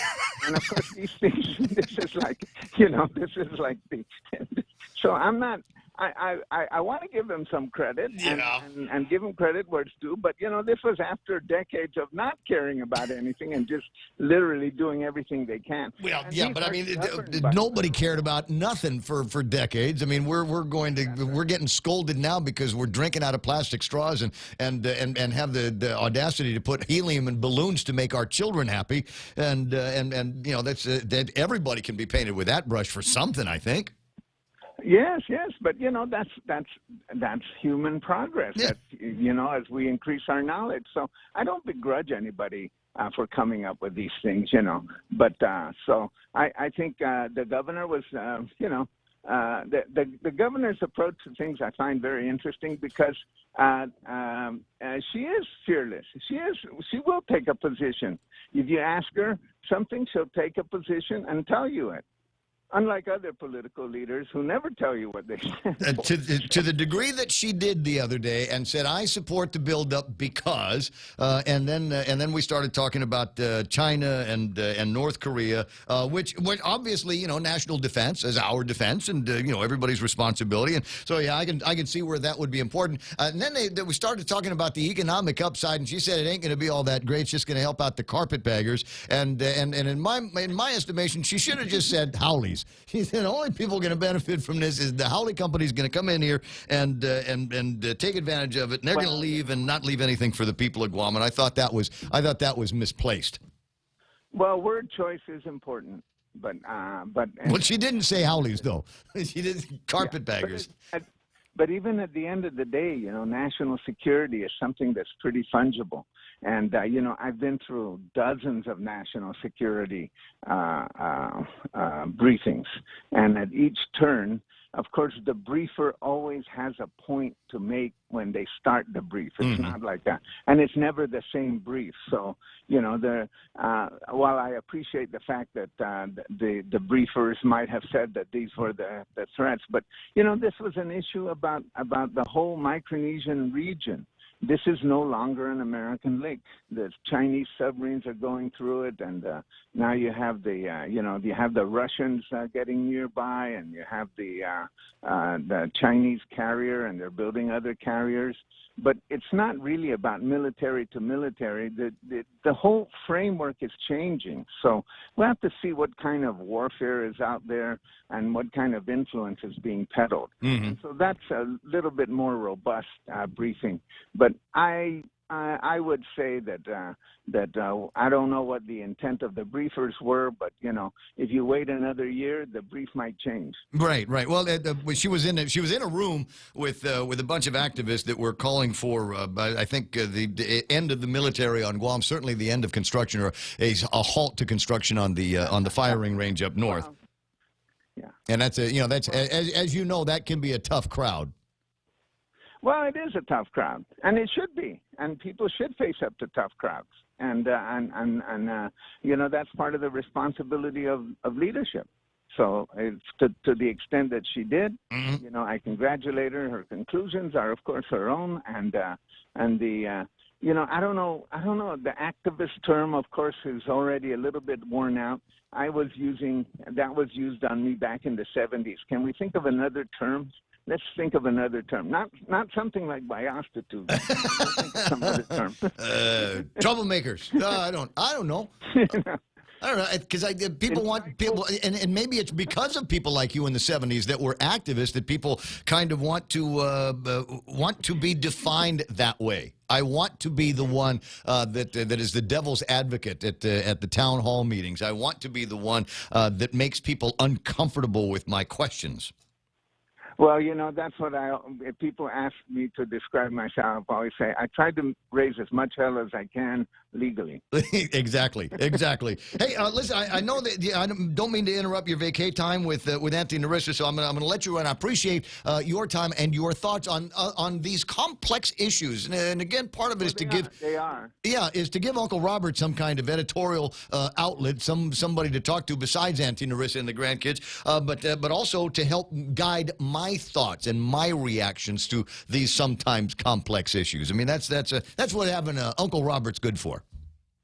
Okay, and you know, I'm so glad to talk to the real Joe Cruz, because every other Joe Cruz has been a phony up to now. Absolutely. Just posers. We're surrounded by posers, I tell you. Posers. Uncle, talk to you soon. Hug and a kiss to Anthony Narissa. All right. 888-8255-8880-TALK. I got Bobby Schringy on, but I've only got you for 3 minutes. Can I bug you to call me back in about 7 or 8 minutes, Bob? Yeah, I want to make sure that we got we can toe the company line on the minimum wage conversation that is going to be taking place over at the legislature, 2 o'clock and 6 o'clock, right? Great. What if I call you around 9:50, 9:20? Is that okay? Yeah, that's good. Yeah, I'll kill time. I'll kill time till you get on the air with me. You got it. All right. Thanks. Appreciate it.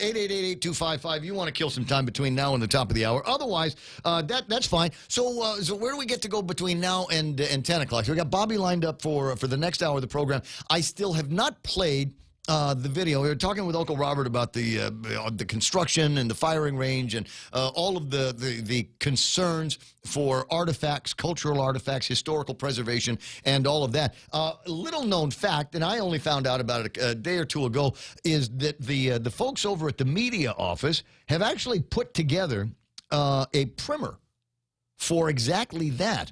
And I played a little bit of it for you. I don't know if I'll play the whole thing. It's like 5 or 6 minutes long, and we'll get that on in the next hour of the program. It's basically the Joint Marianas Defense, and they've got a video on protecting cultural and natural resources and exactly what happens, where it is that they're doing it, and what the steps and the protocols are supposed to be.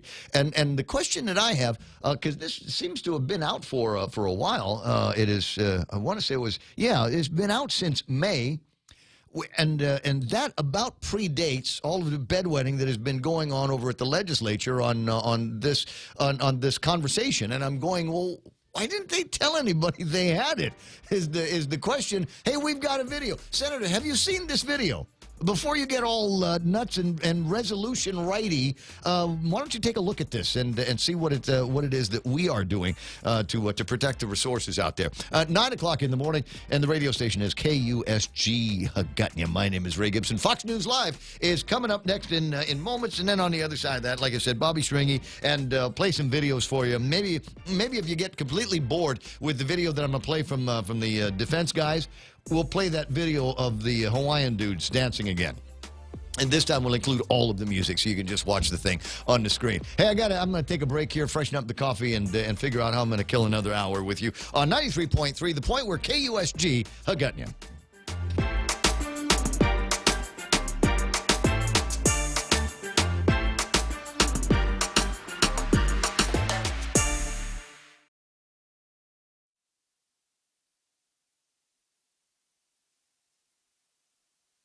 Ended early. On to the president. I'm Lisa Lacera, Fox News. The House passing a $4.6 billion measure that would help care for migrants at the southern border. At the end of the day, we have to make sure that the resources needed to protect the children are available. Speaker Nancy Pelosi, 95 Democrats opposed the bill, which passed the Senate last night. 10 more Democrats gearing up to take the debate stage in just about 2 hours. But before that, a gaffe by one of last night's contenders. Fox's Edmund Brown live in Miami. And Lisa, even as people are anticipating this second night of debating Democrats, one of the candidates from last night is finding himself in social hot water. New York City Mayor Bill de Blasio attended a rally for striking airport workers here, and he started chanting a Spanish motto he didn't realize was attributed to Cuban socialist menace Che Guevara, who is blamed for hundreds of murders. I used it not knowing that was the origin. When I heard it was the origin, I apologized immediately. Did not mean to offend anybody. I was telling those airport workers that I thought they were going to win their strike in the end. Now, many of Guevaра's victims' relatives live in Miami. Tonight's debate will feature former Vice President Joe Biden. Lisa. Eben, a Texas police officer arrested on a murder charge after authorities say he shot and killed the driver of a pickup truck reported stolen from a Dallas suburb. Farmers Branch officer Michael Dunn was indicted 2 weeks after the shooting of 35-year-old Juan Moreno. Reject the appeal. That's the message from federal prosecutors to a court examining the convictions and death sentence of Boston Marathon bomber Dzhokhar Tsarnaev.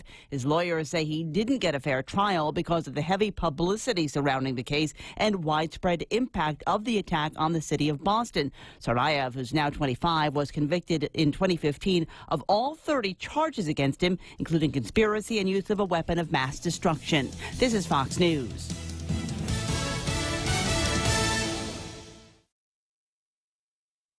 Introduces the new Samsung Galaxy S10 in 3 different sizes. The Galaxy S10 comes with cool new features like Power Share that allows you the ability to share your battery power with other devices. Or you can capture a wider world with its new camera featuring an ultra-wide lens for when you need to take pictures of the whole family. And with GTA handset payment option, you can take home a Galaxy S10 for $0 down. GTA, we start with you. Your home is one of the most important investments you'll make in your life. At Nanbo Insurance, you can rest easy knowing that you're covered with reliable and affordable homeowners insurance. Nanbo makes it easy to protect what matters the most so you can enjoy the moments that matter the most. With Nanbo, you can also save big when you bundle up and insure your car, home, motorcycle, or business. Enjoy great savings up to 50%. Visit nanbo.com or call 477-9754 for more details. President Trump in Japan as the G20 summit is about to kick off. He's got a number of bilateral meetings today, but of course the big one remains to be President Xi Jinping of China. That one will happen on Saturday, Japan time. The White House is shooting down reports today that China was able to put some preconditions on that meeting, one of the preconditions being that the United States relax restrictions on equipment from Chinese telecom giant Huawei. I was told by senior administration officials that is just not happening. And another thing that the administration is shooting down is this idea that the president is going to put an indefinite hold on possible new sanctions against China. Fox's John Roberts in Osaka, Japan. A patrol officer killed 8 people hurt after 2 suicide bombings in Tunisia's capital. Defense testimony from an Iraqi general seems to contradict prosecution witness accounts in the court-martial of a Navy SEAL in California. In taped testimony shown to the jury today, Iraqi General Abbas al-Jabouri says he never saw SEAL Chief Edward Gallagher hurt an ISIS detainee that he handed over for interrogation. That goes against 2 other SEALs who testified Gallagher stabbed the prisoner in the neck. Gallagher says he's not guilty of the murder charge he faces. Another SEAL said on the stand that it was actually him who killed the militant. Corey Scott made the admission during prosecution testimony. Scott has been told by the Navy that he could face perjury if it's determined he lied on the stand after being granted immunity. Gernal Scott, Fox News. A scientific panel recommending that more than 2 million kids in the U.S. get vaccinated against hepatitis A, saying the shots should be given to older children who weren't vaccinated earlier, including 14 to 18-year-olds who turned 1 before the recommendation was made. Hepatitis A infections and deaths have risen in the last 2 years. I'm Lisa Lacera. This is Fox News. Regardless of your age, your eye health may be at significant risk from diabetes, cataracts, glaucoma, and retina problems. A comprehensive eye health exam is key to maintaining your precious gift of sight. Contact Island Eye Specialists to schedule an appointment today. That's 637-2020 or online at islandeyeguam.com. We accept Stay Well, Take Care, Calvo Select Care, and NetCare Health Insurance. Island Eye Specialists. We are your eye doctor. GPSI Guam is a professional services company that is a registered contractor for the federal government. They're an SBA, 8A, and Hub Zone certified SDVOSB, providing program/project management, administration, technical support, logistics, and commodities. Find out more about GPSI and how they can help you today. For large prime companies, contact GPSI if you need assistance in meeting your small business subcontracting goals at 477-3058. They'll be happy to assist. What happened? Is it my turn? Yes. Time for me to remind you or tell you or nudge you to go at Ruby Tuesdays and enjoy the great food spread that they have got put out for you. There's a whole, I'm supposed to read a certain way here. It's Monday, Wednesday, Thursday, and Friday from 4 to 6, and all day on Tuesday. Select draft beers, wines, sangrias, or an RT Tipsy Palmer or a Ruby Relaxer, all $5 or less. $5 appetizers, too. Check them out for happy hour tonight at Ruby Tuesday, Guam. Also brought to you by King's. My friends at American President Lines APL is shipping the future Micronesia Renewable Energy, where they've got these solar systems that now have batteries that you can attach to them. So when GPA says, I'm tired, your iPhones can still get charged. And also brought to you by the guys over at Cars Plus, where they've got the performance days going on. But I suspect this might be ending like this weekend, because it's going to be a new month of July coming up soon. So if you want to get that great deal on the Grand Caravan or the Durango or the Charger or the Challenger, 1.9% APR, you better check them out for a test drive before the weekend ends. The Ray Gibson Show. Any speaker, anytime. Morning talk that matters. Man, Facebook is Mazulang this morning. If you are trying to hit me up on Facebook and getting frustrated with the interruptions, my suggestion today, go to YouTube. There seems to be a problem on their end. I'm sending a big wide signal all the way out, but for whatever reason, I'm getting a whole lot of frame drops and things like that on their side. So I don't know what it is. The YouTube feed is 100%. We're not dropping any frames at all on that one, and they're picking me up in crystal clear stereo and high definition television. Seriously, this high def camera that I'm sending out there, 1080p, buddy, right? But it's actually better there. But the thing is I can't see your comments on YouTube Live the same way that I see them on Facebook Live. But I do see Pam, who made a suggestion for a sound effect today. She wants me to play she wants Real Joe Cruz to play the bong sound effect. It's a bubbly. Do you have it? Yeah. It's possible there could be some weed smoking going on here this week. Just a reminder, there's nothing wrong with smoking marijuana. You got some dope on you, legally obtained. Maybe you grew it by yourself, or I found it. I found me some dope. Go ahead and smoke it. Just don't drive. Just don't drive. The cops pulled the guy over for going 15 miles an hour down the road. I'm serious. I'm serious, because I think that's what happens when you get stoned and you try to drive. It's not a question of driving too fast. It's a question of driving too slow, because all of a sudden the world's coming at you fast, and you don't know how to handle it. So you're driving like super, super slow on the deal. Anyway, so they pulled the guy over, and as it turns out, they busted him for having a gun that he said wasn't his, but he was the only one that knew how to engage the slide. But the funny thing is his passenger, right? Because he'd already basically admitted to smoking meth and dope. And they started asking the defendant's passenger, "What's up with you?" And she's like, "Dude, I'm stoned as blank on weed." I love that. I love it. It's just blunt, honest. Blunt, honest. Stoned as blank on weed. Brilliant. And as it turns out, I didn't realize this until after I'd read the story on the air earlier. As it turns out, the girl, the defendant, 2 outstanding arrest warrants. So that was a good day for Officer Edwards of the Guam Police Department. Nailed the guy, took a dirt bag off the road, and found the queen of crime alongside him. 10 after 9 o'clock in the morning, and a great opportunity for me now to snuggle up.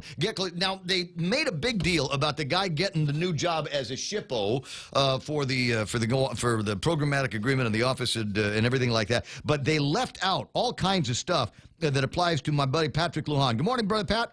Hey, good morning, Ray Gibson. So, acting Shippo, is that the title for now? For now, yes. What's the next step? Were they going to do a credit review and make you go in front of the legislature? No. No, it's a classified position. So, it's what happened was they needed to fill this with the urgency of all the issues that's going on, and they were looking for qualified people. And I was like, well, here's my resume. Yeah. And sure enough, it meets the criteria. Oh, you asked for the job? No. It was available. Yeah. And so, they said, can we look at your, we heard that you're qualified. And I said, okay. So you were the deputy Shippo before, so you had that going for you, right? Correct. Okay. And near as I can tell, the issues haven't generally changed in between then and now. I'm not sure that there have been any new restrictions or new agreements that have been made between the government of Guam and the programmatic agreement and the federal government. Is that right? Yeah, that when I was first at the seat, it was at the creation of the initial programmatic agreement. So right. Since then, it's been signed off. I don't believe there's been a new version, and I'm getting more information as I've sat here for the last 24 hours. More information about it and how it's supposed to be up for review and some different opinions about it. So, I'm collecting. Well, never mind the opinions. Go for the facts, Brud. You and I have had conversations along these lines before, and as a member of I would put you down as a member of the journalistic community. Opinions are a wonderful, wonderful thing for people to have, but there are facts out there as well. There's I mean to play in a little bit a clip from YouTube from the Joint Marianas Joint Region guys on what it is that they're doing to protect cultural and natural resources in and around that construction area. Have you had a chance to sit down with Joint Region officials? Not yet. I do plan to, though, within the next week or so. There's a lot of stakeholders that I was just in a meeting with Dave Lotz, one of the board members here this morning. I have a scheduled meeting with one of the senators on Monday. Met with the Preservation Trust yesterday. So I'm rolling right off the bat, and trying to get everything going. So, but definitely those are one of the major stakeholders that I'll be meeting soon. Well, it's the whole other side of the equation, and all of the questions that are out there. I'll ask this question. I think I know the answer, but I'll ask anyway, just for being complete. There's a couple of news stories, and they go over a little bit of your resume, and it says here, Lujan, a United States Air Force Reserve Major and Deputy Commander of the 44th Aerial Port Squadron. Does that should people have a sense of a little bit of bias towards the military and the mission of national defense and our own defense here locally? So that question has been posed. I guess since I've taken that, and it's an easy one. Yeah, that's why I did it. Right. It's funny because I told my staff yesterday. I said, we're not going to be pro-military. We're not going to be pro-activists. We're not going to be pro-archaeologists. We're going to be pro-cultural resources. We're here to administer and abide by the rules and regulations and the laws that the National Preservation Act 1966 implies, as well as any other local preservation law. So, we have to really stay within our lane, do what we're here to do. No opinions. We go, especially with enforcing the Section 106 process, and that's with military, private, corporations that are trying to develop. It's across the board. Mm-hmm. So my military background, actually, KUM asked me that yesterday. I said, actually, it's a benefit to the office, with the leadership and organizational skills that I bring to the table, coming from my military background, can only help the organization. Because there are processes and procedures that are unique to the military and unique to the way things go in that part of the world. And you almost have to learn to speak militarese and the kind of stilted policy writing that goes into that and translate it in ways that people can understand here. Yeah, and it's only going to benefit the SHPO office. So I look at it from that angle. Who's going to run the website while you're gone? It's running. Interesting. I mean, it runs even when you're off island, when you're otherwise. I mean, Patrick just came back from deployment, and in fact, we had a little bit of a welcome back thing for him not that long ago. So it's not as though things stop just because you're not here, right? Correct. And I'm trying to do that here on the SHPO side too, is develop a continuity of operations where just because one person is going to be gone doesn't mean that the entire operation is going to stop. Yeah, I think that's. I think that's good. I think that's the right way to do that. Then I also want to give you, there's something that we're working on here at the radio station in July, in addition to everything else that Brother Pat knows how to do, he can spot talent 100 miles away, and one of his favorite entertainers is a hypnosis comedian. Yeah. So, like you said, I like to, provide good entertainment for the island, and I spotted a hypnosis, and he's willing and so eager to come to Guam. I've watched him a couple of times, and it is the funniest comedy show I've ever been to. So I encourage everyone to come on out. It's Liberation Day weekend, July 20th and July 22nd. We purposely took off 21st, obviously, for Liberation Day. So we're going to give the island a break. We're going to give him a break, show him the Liberation Day spirit, and then get him back on stage on the 22nd. He's actually going to do a show up in Saipan on the 19th as well. Yeah, well, because they have their little parties going on up there. Exactly, and to make it even better and more enticing, we've got our own comedy legend, Frank Rios, opening up. And whenever I bring that up, they're like, "Who's Rich Guzzi?" I said, "Look him up." Yeah. But Frank Rios is opening up. They're like, "Oh, he is?" I said, "Man, he's just like the price of admission right off the bat." So it's going to be a great night. There's only one show each night, so we're not forced to hurry up because the next show has to start. Right, so, as happens in the past. So our sister Janice Uggan. It's actually Janice, but I call her Janice. That's her story on Facebook this morning. Is a look at it's a look at the Rich Guzzi advertisement and all of the other stuff. So right on, Jan. Appreciate that. So I know I'm going to see her at the thing. Right on. All right, and I'll see you at the thing. I am getting a comment on Facebook Live, Chris Chip listening, saying with regard to your military experience and your service, exactly, very qualified person for the role. You hit the nail right on the head. That military background is invaluable. To be able to help understand how it is that they're talking and what their interpretation of the programmatic agreement and the goals of the programmatic agreement are, and how to mix that in with what the goals are of this community. Thank you. I appreciate that. Well, Chris Chip said it. I'm just backing him up. Dude, it's always fun talking with you. When are we going to get... Now, the other thing that they left out on the resume here, talk about Air Force Reserve Major and Guam Sports Network, former sports administrator for Parks and Rec, yada, yada, yada. Here's the thing that they left out. They left out is, number one, he is a wine connoisseur. And he is also a cigar snob, but you're not the best cigar snob I've ever met. There's a bunch of guys, I don't know if you know, there's apparently a bunch of guys that Thursday night dudes, and I want to say they're Thursday night at Mac and Marty's, but I'm not sure because I think it's a rotating thing. Yeah, well, I've been invited to that, and I don't think I reached that level yet. No, trust me, you do. You do. This is how I know. Okay, I'm not a snob about anything, right? I'm not a beer snob. I'm not a wine snob. I'm not a Scotch snob. I'm not a cigar snob, right? I'm just Ray, right? Give me Oreos and Budweiser, I'm happy. But I'm hanging out with these guys at the beach, and they first of all, I brought beer. These guys had 15 different kinds of whiskeys, right? And nothing looked like it was any less than about $50 a bottle. Uh-huh. So they start with that, and then they go into they must have thought that there was going to be a lot more people there because there must have been between them I'm not exaggerating here either, at least 200, 500 cigars. Holy cow. Yeah, in like humidors, and they had these like Pelican case humidors. Okay, I have that. So they're done. You're a snob. Live it, own it. Yeah, just own the fact. And they had fancy clippers. Not one of these guys bit the tip off of the cigar, right? Multiple lighters. You have to have multiple lighters. From the like a Zippo all the way up to the one that looks like you could work on cars with.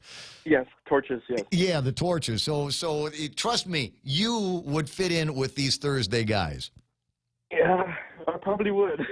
Yeah, it's like that. Nate Horn's on the line, thanking you for not charging Brian McKnight prices for the comedian. Oh, yes. That was purposely done, too. I wanted to make it affordable. It's not about making money. It's about providing good entertainment for the island. You're going to bring him by for an interview, right? Yeah. So we got to do a phone or two from long distance. He's happy to do that. Ready for that. We'll get around to doing that. All right, Shippo Lujan, I'll talk to you pretty soon. All right, my brother. Thank you. All right, kiss the Tish and the girls. I'll see you. Will do. 888-8255-888-TALK. There we go. And then that's the long and short of it. Now we can dig into the controversial angles of all of this. My God, what happened to Linda Uggan? And to the degree that might be provocative, I don't know. What's the answer going to be? Well, it's there. That's between her now and Richard Ibanez and Bob Koss and the Civil Service Commission. You know, guys going in. They asked for a resume. I gave them a resume. They tapped me for the job. It went pretty quickly, obviously, but everybody seems to believe that they're following their version of the law. So I don't know that there would have been any compelling answer like, oh yeah, she deserved what was coming to her. Is that what you thought you might hear? I don't know, because I'm hearing a lot of stuff on both sides of the conversation having to do with Linda Uggan, and maybe making things more difficult than they needed to be with the conversation. But what's her reaction supposed to be? She's the lady that signs off on the paperwork, and she's the one that has been picked all these years to look after it. That's the role that I thought she was going to be. I thought she was going to make it that much more difficult in the name of preservation for people to do what it is that they do. I mean, she's the one that needed to be impressed with the steps that the federal government was taking to preserve and protect. 9:22. A couple of minutes. Oh, that's probably Bobby on the line. So we'll get Bobby on the line and finish up the conversation today. There's going to be a public hearing over at the legislature.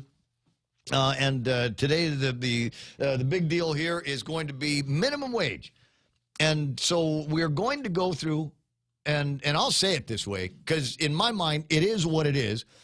There is no chance in hell that this legislation is going to fail. It is being put together by a bunch of people over at the legislature that really, really, really want to get reelected. And they really, if they want it to look like, oh, my God, the poor, hardworking, long-suffering, minimum wage people on Guam, we are there for you. We're the ones that are going to back you up. We're the ones that are going to protect you. And we're going to protect you from the man. Living is greed, profit. So we're going to give you this minimum wage. It's going to happen. The thing with the public hearing, that's just, in my mind, Bobby, that's just going through the motions. Folks over at the legislature have already made up their mind on this. I would not anticipate a whole lot of questions and responses from those among the dais. Even if you come in and say that it's the worst idea ever, they'll just go, well, thank you very much, Mr. Stringy. Thank you very much, Chamber of Commerce, Joe Arnett, and then move on. And really applaud for the people that are making a minimum wage that want to see it go up to $12 an hour. Hi, Bobby. Good day, Ray. How you doing? I'm okay. I just trying to be real about this conversation that's going to take place over at the legislature. I don't think that there is any argument that any sane person can make that is going to change the minds of the people over at the legislature, especially the ones that have introduced and signed off on this bill. No, absolutely. I mean, you have 10 co-sponsors, so I think. I think where the bill is going is pretty evident. Yeah. But it doesn't mean that a sane argument can't be made. Because I think for the most part. Well, they ain't going to listen to it.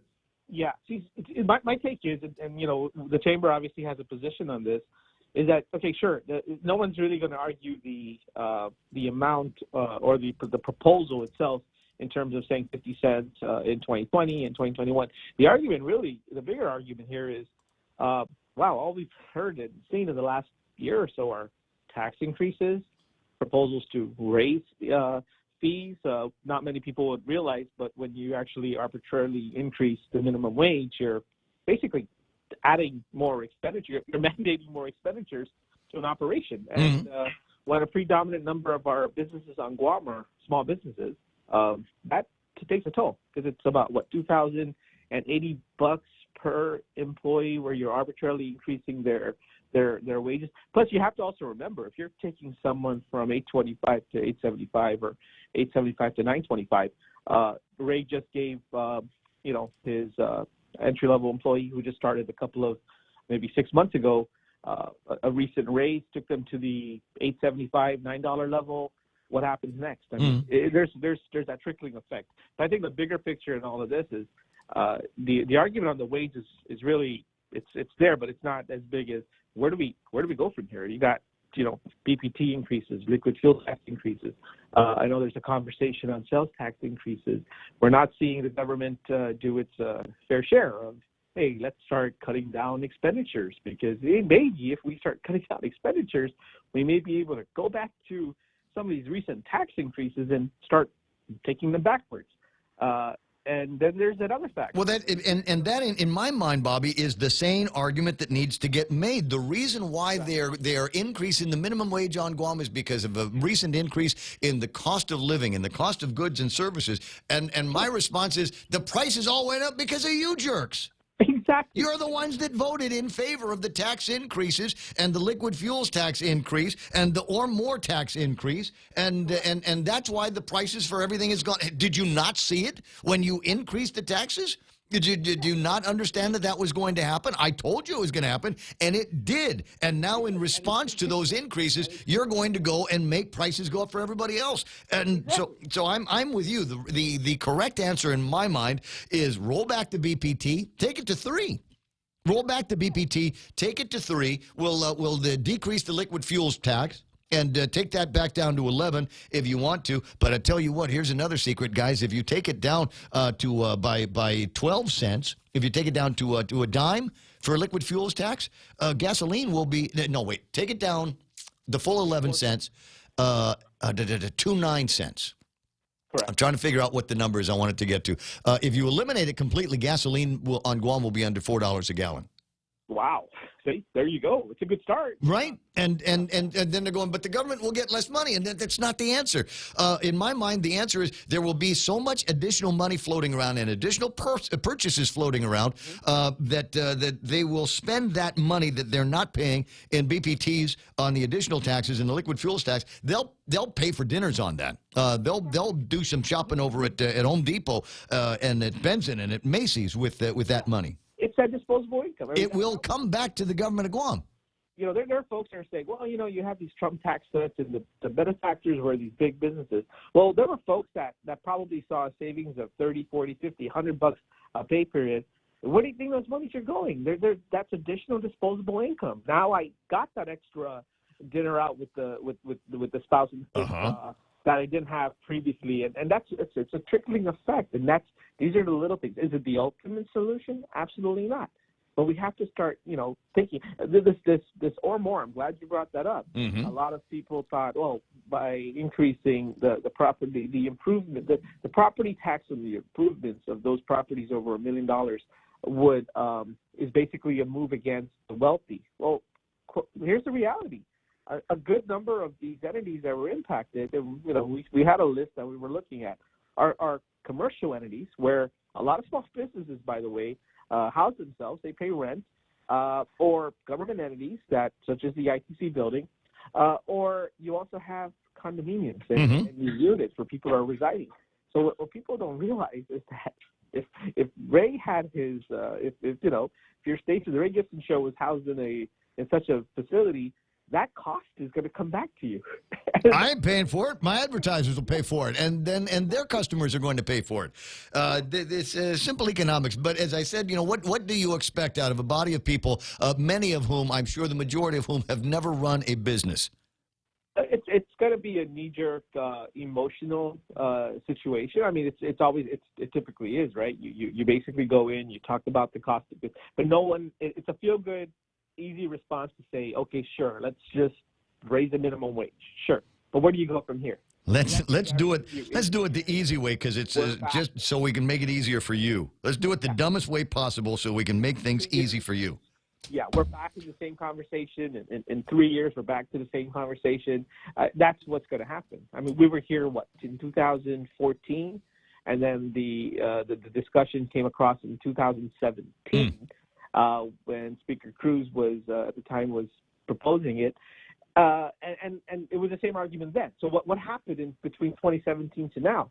Instead of saying okay, because I remember I was the chairman of the board at that time at the Guam Chamber of Commerce, and I remember the position. Sure, we'll do this, but there has to be some offsets to it. Well, what did the legislature do in 2018? Well, they increased the liquid fuel tax. They increased the BBTs. There's another conversation right now on weights and measures, which has come across, which was an issue that was passed several years ago, and that actually adds to the cost of goods for wholesalers who eventually have to pass this increased landing cost to the consumers. So there's a rippling. So you have to kind of take it and say, okay, how do I dissect this? Where do we go from here? Is it going to end anytime soon? It doesn't seem like no. No, the appetite for dollars in this government is endless, and trust me, they'll find a way to do it. They'll find a way to hire 150 people at $10 an hour here pretty soon, and there's nothing that's going to be done to stop that. That, as far as I'm concerned, fait accompli. Don't have a medical examiner. Don't have enough cops. We don't have enough people over at the Department of Corrections. And if you read up on one of the stories in the newspaper this morning, we got a guy that would turn state's evidence in one of the cases at the Department of Corrections because he was busted for ICE, and he rolled over on a bunch of other people at DEPCOR, officers that were likewise doing ICE. So we, if we're going to hire 150 people, can I get to pick where they go? And trust me, nose pickers watching the military buildup ain't going to be your job description. 9:32. I got Jess wants to come into the conversation, so I'm going to bring this guy in. Good morning, Jess. Sure. Wait. Yeah. Good morning, Lee. If you're Jess, you have to start talking now. Okay, well, I just wanted to say, how you're saying about opinions and facts earlier with Pat Lujan.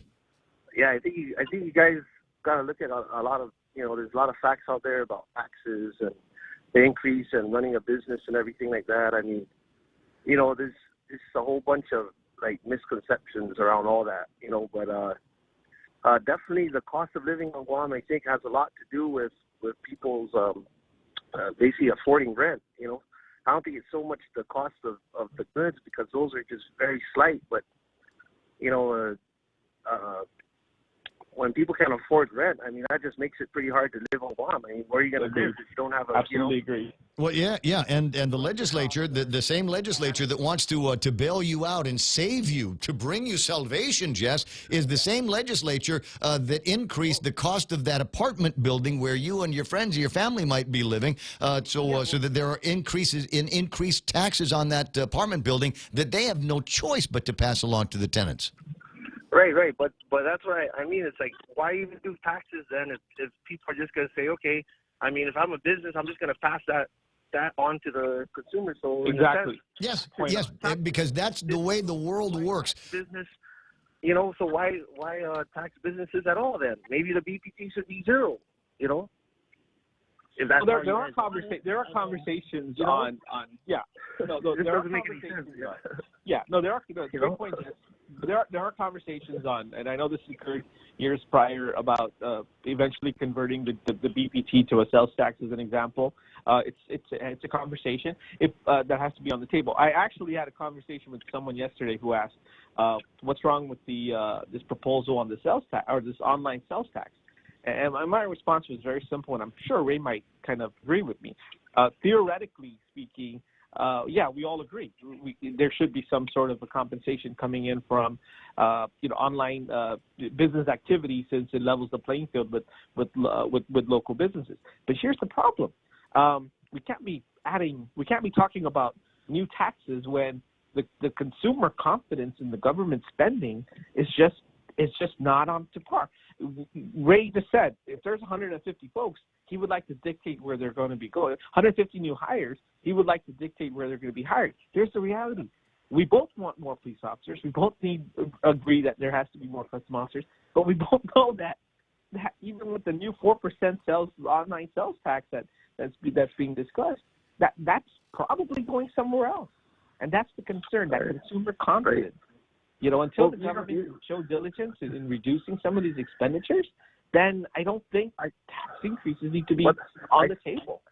I think the government the senators, I think, have, I don't know if they're, but, they do oversight, and I think these people present budgets and they say, okay, well, we've cut almost everything out and this is what we have. How much more can you cut? I guess you just have to cut employees, I guess, after that. But, my main point, too, is also the liquid fuel tax. We're talking, the liquid fuel tax, I don't even know if the military people pay for that, but they use the road, so, it's a little discriminatory there, or, Sure. What's going Well, don't forget veterans are also, we've got our own local veterans, people that have served the country from Guam that get to buy at the auto port.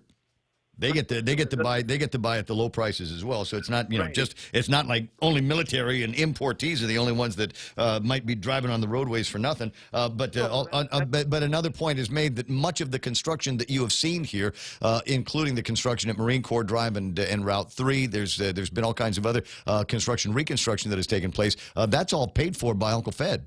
As part of the military buildup. So they're ask me, they're pulling their share as well.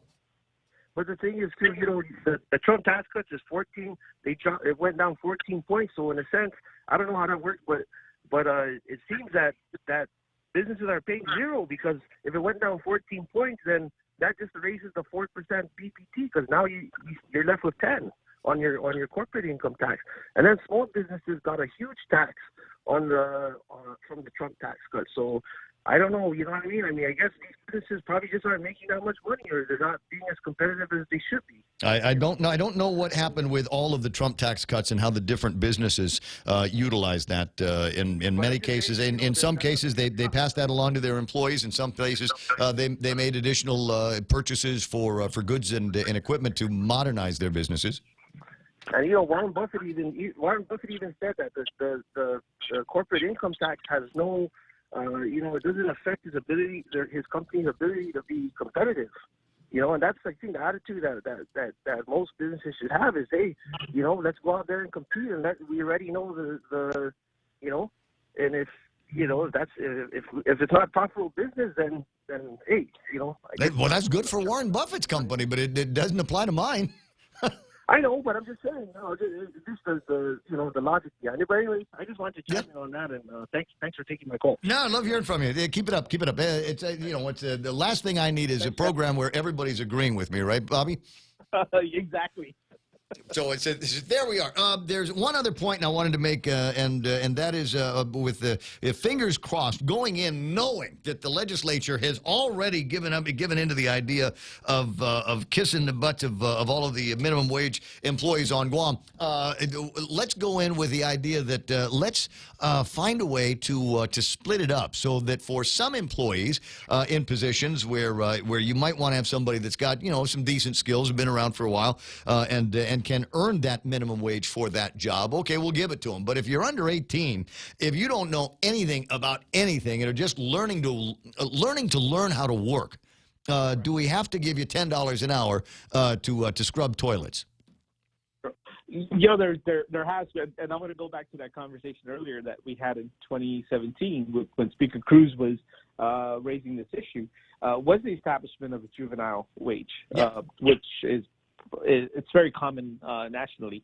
And what you're doing, and you hit it on the dot, when you're hiring a teenager, you're hiring possibly a part-time individual who is probably doing this on the side, some side monies, and so what you're doing is you're setting a wage scale which is capped. I think the suggestion, and off the top of my head, was to keep it at $8.25 an hour, which is the current minimum wage. No, let's make it lower.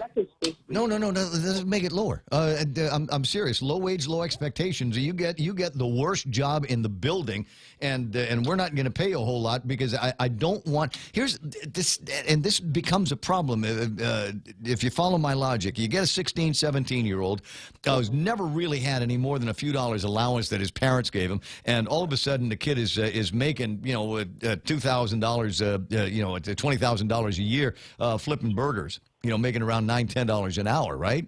And they go, dude, that's all I need. I'm just going to get nice rims for my truck. I'm going to put, put a killer sound system in there and someplace cool for me and my chick to ride in. And that's as far as they're ever going to want to get. That we need to put them into the mindset that we're going to give you crap money for crap hours and crap work, and you will want to earn a whole lot more than just that minimum wage, even the next big minimum wage jump. Correct. Yeah. So I don't want kids to be impressed. I don't want them to be impressed at $9 an hour. I need them to be impressed by the guy that's making $25 an hour, $30 an hour. And you want them to build the mindset that, okay, well, I'm going to work this hard. I'm going to work hard, but now I should consider I'm graduating from high school. I should look at going to college so I can eventually earn more, because this is not where I want to be. But you're right. You're absolutely correct. You put someone at a comfortable level now, and they're always going to assume this is the comfort level and this is where I'm going to stay. We got to develop that mindset of, hey, listen, I got to build myself. I got to get myself to the next level here. But yeah, there is that is one of the options on the table to consider a juvenile wage for the sake of building that opportunity. But we also have to look at workforce development and these opportunities. Great programs at GCC, such as the Work Keys. I forgot the names of some of the other programs. But we got to find ways to get the access to the community so these folks have these opportunities. So you can get, you're coming into the workforce. You're starting off at an entry-level position, be it a cashier, be it somebody at flipping burgers, as you mentioned. The opportunity for them to earn salaries that are slightly above minimum wage, if you can bring in some sort of an effort, such as a certification of some sort. Yeah. These are the types of challenges that we have to create, or these opportunities rather that we have to create. But for the most part, and we've done many surveys in talking to businesses. A lot of businesses really, we're fortunate. And I'm not saying overall. I know there's always that theory that some industries tend to keep people at the lowest of wages. But in many of our surveys, including the organization that I work with, I think we have probably one entry-level position that's at that level. Most organizations at Guam look at building people, because you got someone, you have a good employee, just like you, Ray, as an employer. You have good people. You want to build them. You want to keep them, and keep getting competitive wages. Right. And not to drive the point down too hard. My problem is I'd like to get more people. I want to have more Joe Cruzes. I want to have more Ryan Hawaiians. I want to have more Daryl Izamas. But the problem is, for the job that I need them to do in the late night hours, on the weekends, where they should be able to go on the air, make mistakes, and figure out how to get in and be clever and be creative and be the next Ray or Toad or Jerry or John or Chris Barnett or whatever. Those opportunities don't exist because it costs too much to have somebody come in and just basically babysit the system and not bring any real value to it yet. Agreed. Right, and so that's why there's a lot fewer of those entry-level minimum wage jobs you're talking about, because people are trying to figure out ways to automate it. Go to the McDonald's up in Jigo. Exactly. Done.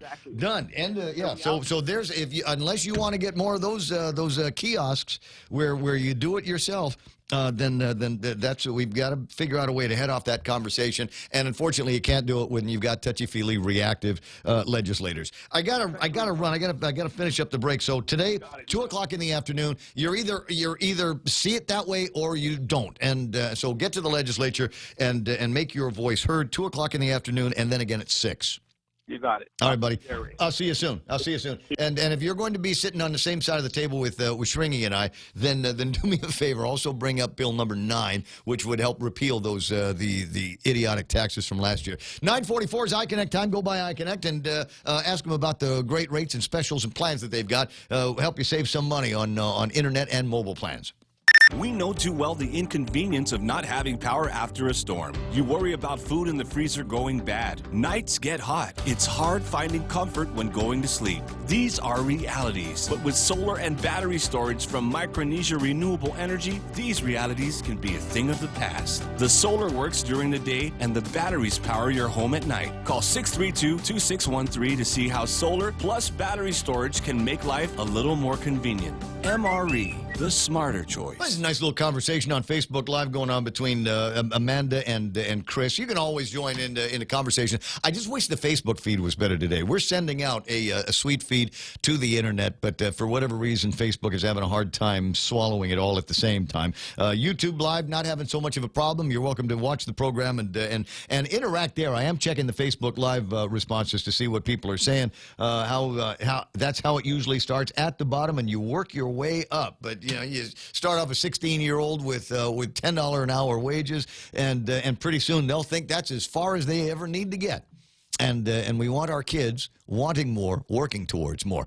Portions of the program also brought to you by the guys over at Wendy's. They've got a great new menu. It's called the Made to Crave menu. Last week we were talking about the great hamburgers they have there. This week we're talking about the incredible chicken sandwiches that they have on the Made to Crave menu as well, including one that has got BLT plus the slab of chicken plus avocado. And a great avocado story is coming up in a sec.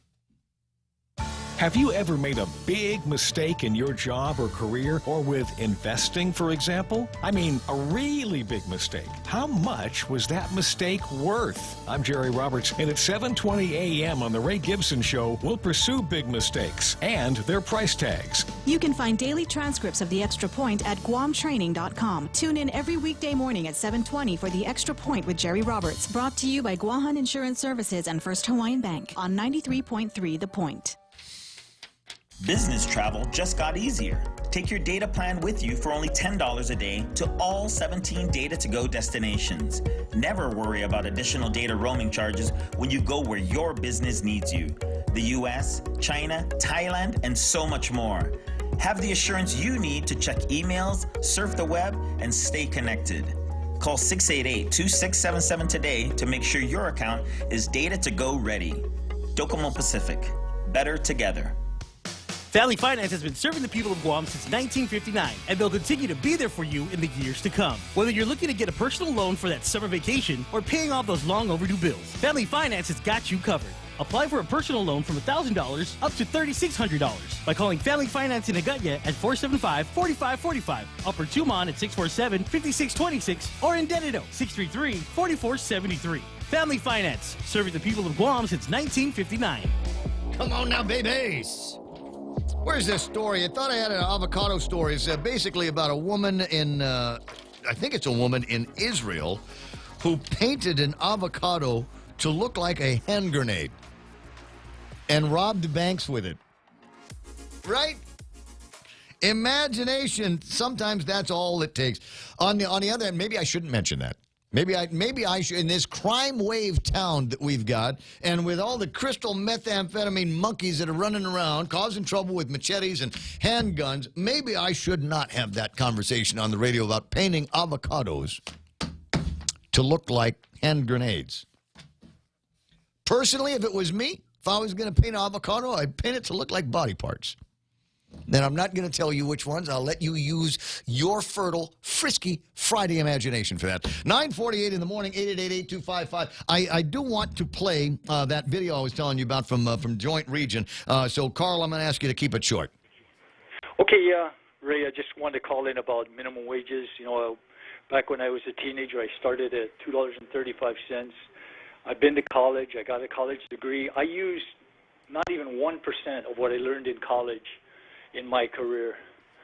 You know, I really think GCC is doing a great job, but you know, and UOG, but the amount of training that goes on in those two institutions every day is a tiny fraction of what goes on out in the real world. In the real world, exactly. I rose my salary by getting out there and learning, and that's the way to do it. If I was to go back and pay out of my own pocket, because I had a scholarship to go to college, I would just find an industry that I was interested in. I'd do whatever it took to get an appointment, an interview, and try to impress the living daylights out of whoever's in charge. Tell them I'll work my fingers to the bone. If I need to start at the bottom, if I need to stay late, if I need to do anything, I want to make my place in this industry if you'll give me a start. Yeah. And I'm telling you, you know, as an employer, that would impress them a lot. a lot more than a degree, in many cases. Well, there's an example that's right in front of me right now, not to blow any smoke up Real Joe's butt, because he's got people for that already. But, here's a guy, started off just doing a couple hours on Star 101 in the middle of the day and got himself to a point where I trusted him enough to be able to produce for Bob Klitsky in the afternoon. And when Michael Knight is gone, Michael Knight, ace producer, so when Mike's gone, this guy steps up. And don't think, as an employer, I'm going to forget the kind of get-with-itness that he brings to the program. Yeah, a couple of mistakes this morning. They won't be there Monday. Exactly. That's the kind of thing bosses look for to reward. Yeah, and if they even start them at minimum wage, if they're any good at what they do, very quickly their wages start rising because they don't want to lose this good employee that they've invested time and money and training in. Well, in our case, in this business, it's not necessarily we're going to kick up your raise to Ray Gibson level, but we're going to start giving you more hours and more responsibilities, and we'll see what happens with those. Exactly. Yes. Yeah. So, I think the minimum wage bill is misplaced. The intention is for political capital, political gain. It's not going to solve the problem. The real cause of the low wages is people need to get out in the marketplace, get training, and become more valuable to employers. Well said. Well said. I'll talk to you pretty soon.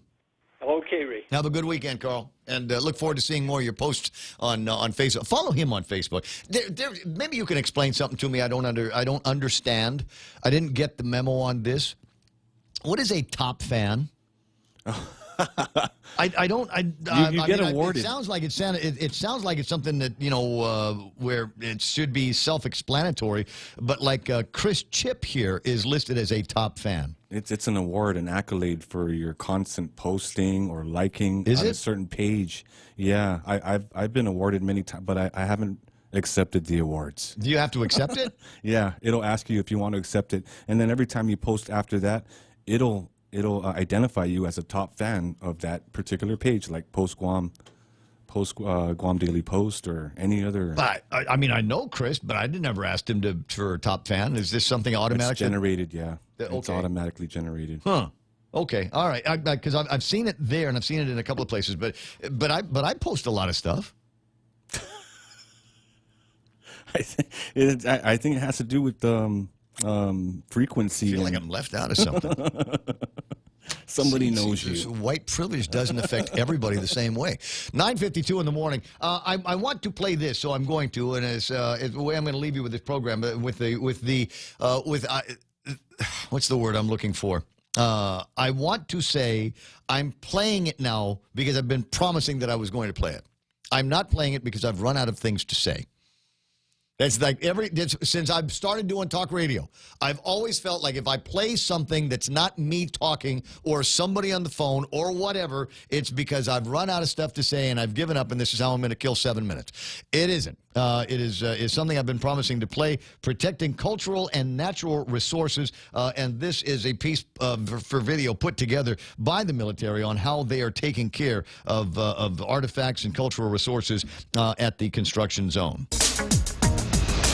Check out the cool kind of NPR way they annotate it. Yeah, it's jazz, baby. Just as we take seriously our charge to defend the homeland, the protection of Guam's precious natural and cultural resources is essential to who we are in the Department of the Navy and Department of Defense. In this episode, we will discuss 3 primary points of interest: natural resources, cultural resources, and access to the Ritidian Wildlife Refuge. While clearing is part of any construction project, most of the forest within the range complex will remain undeveloped. That's right. Out of approximately 700 acres, only 315 will be developed. Of that, 89 acres, or 12%, is limestone forest. The rest of the land within the construction area of the complex has been previously damaged by invasive plants and animals and/or impacted prior to the passage of more recent environmental laws. However, as part of an agreement with the U.S. Fish and Wildlife Service, in what is referred to as the Biological Opinion of 2017, The military is committed to enhancing an acre of land for every acre that we are to develop. This means for every acre developed, another acre is enhanced closer to its native state somewhere else. Overall, the military will restore 1,000 acres of forest habitat as part of the Forest Enhancement Project. As part of that effort, many vitally important and threatened native plants have been transplanted and reintroduced, strengthening the biodiversity on this part of the island. Our goal is to balance our environmental commitments with our military mission. To relocate the Marines to Guam, we have to work with our regulatory partners such as the U.S. Fish and Wildlife Service, and we will continue to engage with them to ensure that they have involvement in the process of delivering on those environmental commitments. Guam has a unique and diverse archaeological record. To mitigate risk to Guam's important cultural resources during the construction of the live fire training range complex, the military has adopted management practices that meet or exceed federal government or private sector requirements. Historic and cultural artifacts found on military installations are often better preserved than in public lands due to reduced risk of vandalism or accidental disturbance. Additionally, Congress recently approved $12 million in funding for a cultural repository on Guam, designed to preserve the records and history of important sites and artifacts for future generations. As was shown and explained in our last episode, there will also be no physical impact to cultural resources located within the U.S. Fish and Wildlife Ritidian area. Bullets from weapons are caught in earth berms at the north end of each range, and the Ritidian area is located 600 feet below at the bottom of the cliff. This is an unprecedented package of mitigation work, and that is commensurate with, obviously, the large-scale development that we are proposing. This entire plan has been developed in consultation with the experts in protecting these species, so we are confident that the plan moving ahead would be offsetting the impacts of our development for the Marine Corps relocation. Though access to most of Ritidian is already closed to the public due to U.S. Fish and Wildlife Service policies, a portion of Ritidian Beach is available for public enjoyment via the western part of the refuge. During the operation of all the small arms ranges located on the eastern side of the complex, there is no impact on visitor access. This is because the safety zones overlap areas that are already restricted to the public. There would only be restricted access to Ritidian Beach when the machine gun range is in use. This is because the road to get to the beach crosses over into the safety zone. Additionally, access restrictions, which are an important precautionary measure intended to ensure public safety, are not expected until mid-2024. While there will be some times Ritidian Beach will be closed, physical access to the beach in the U.S. Fish and Wildlife Refuge area will be improved by the rehabilitation and widening of 5 miles of Route 3A. Ultimately, our goal is to integrate our environmental stewardship into our primary mission of relocating the Marines here to Guam in fulfillment of international agreements between the government of Japan and the United States. If you have any questions about what we presented today, please feel free to call us at 349-4055. Or email us at cjrmpao@fe.navy.mil. Wake up! Get up! I'll make you a deal there. I cut that audio for nothing. You send me a script, I'll send you back some audio. I'll make that clean. I'll make that pretty like Catherine Cruz Norton. Whose voice you did hear in that piece. So are there any other questions? Do we have anything else? There we go. I hope that resolves a couple of questions. And the one that I have is, did they send a copy of that link to the guys over at the legislature? Is it possible they could have just said, listen, before you guys get all your knickers in a knot and wet the bed on this, here, take a look at this. Now, if you still have some questions, then come back to me and we'll have a conversation. Yeah, not one of the more popular videos. I think that might be the 79th time that it has been seen on Facebook. You can always tell on YouTube when something hasn't gotten a lot of views because there's no Guam Auto Spot commercial in front of it. There's no Highland eye doctors or anything like that. Hey, there's the music playing. So guess what? I'm 20 seconds away from my weekend, and I don't know what the heck is going to happen, and there's going to be DUI checkpoints, so watch out for those. Make sure that you've got a designated driver. Lots of sports stuff going to be going on this weekend. Triathlon on Sunday. Good luck to those guys. A couple of 5Ks that are going to be happening this weekend. You might see me at one of those as well. But I'm not running fast. I'm just telling you. I'm just going to go to support, right? Okay. The radio station is KUSG Agana, and we are 93.3 The Point. Good job, Joe. Here's the news. Taking the stage. I'm Lisa Lacera, Fox News. Some of the more high-profile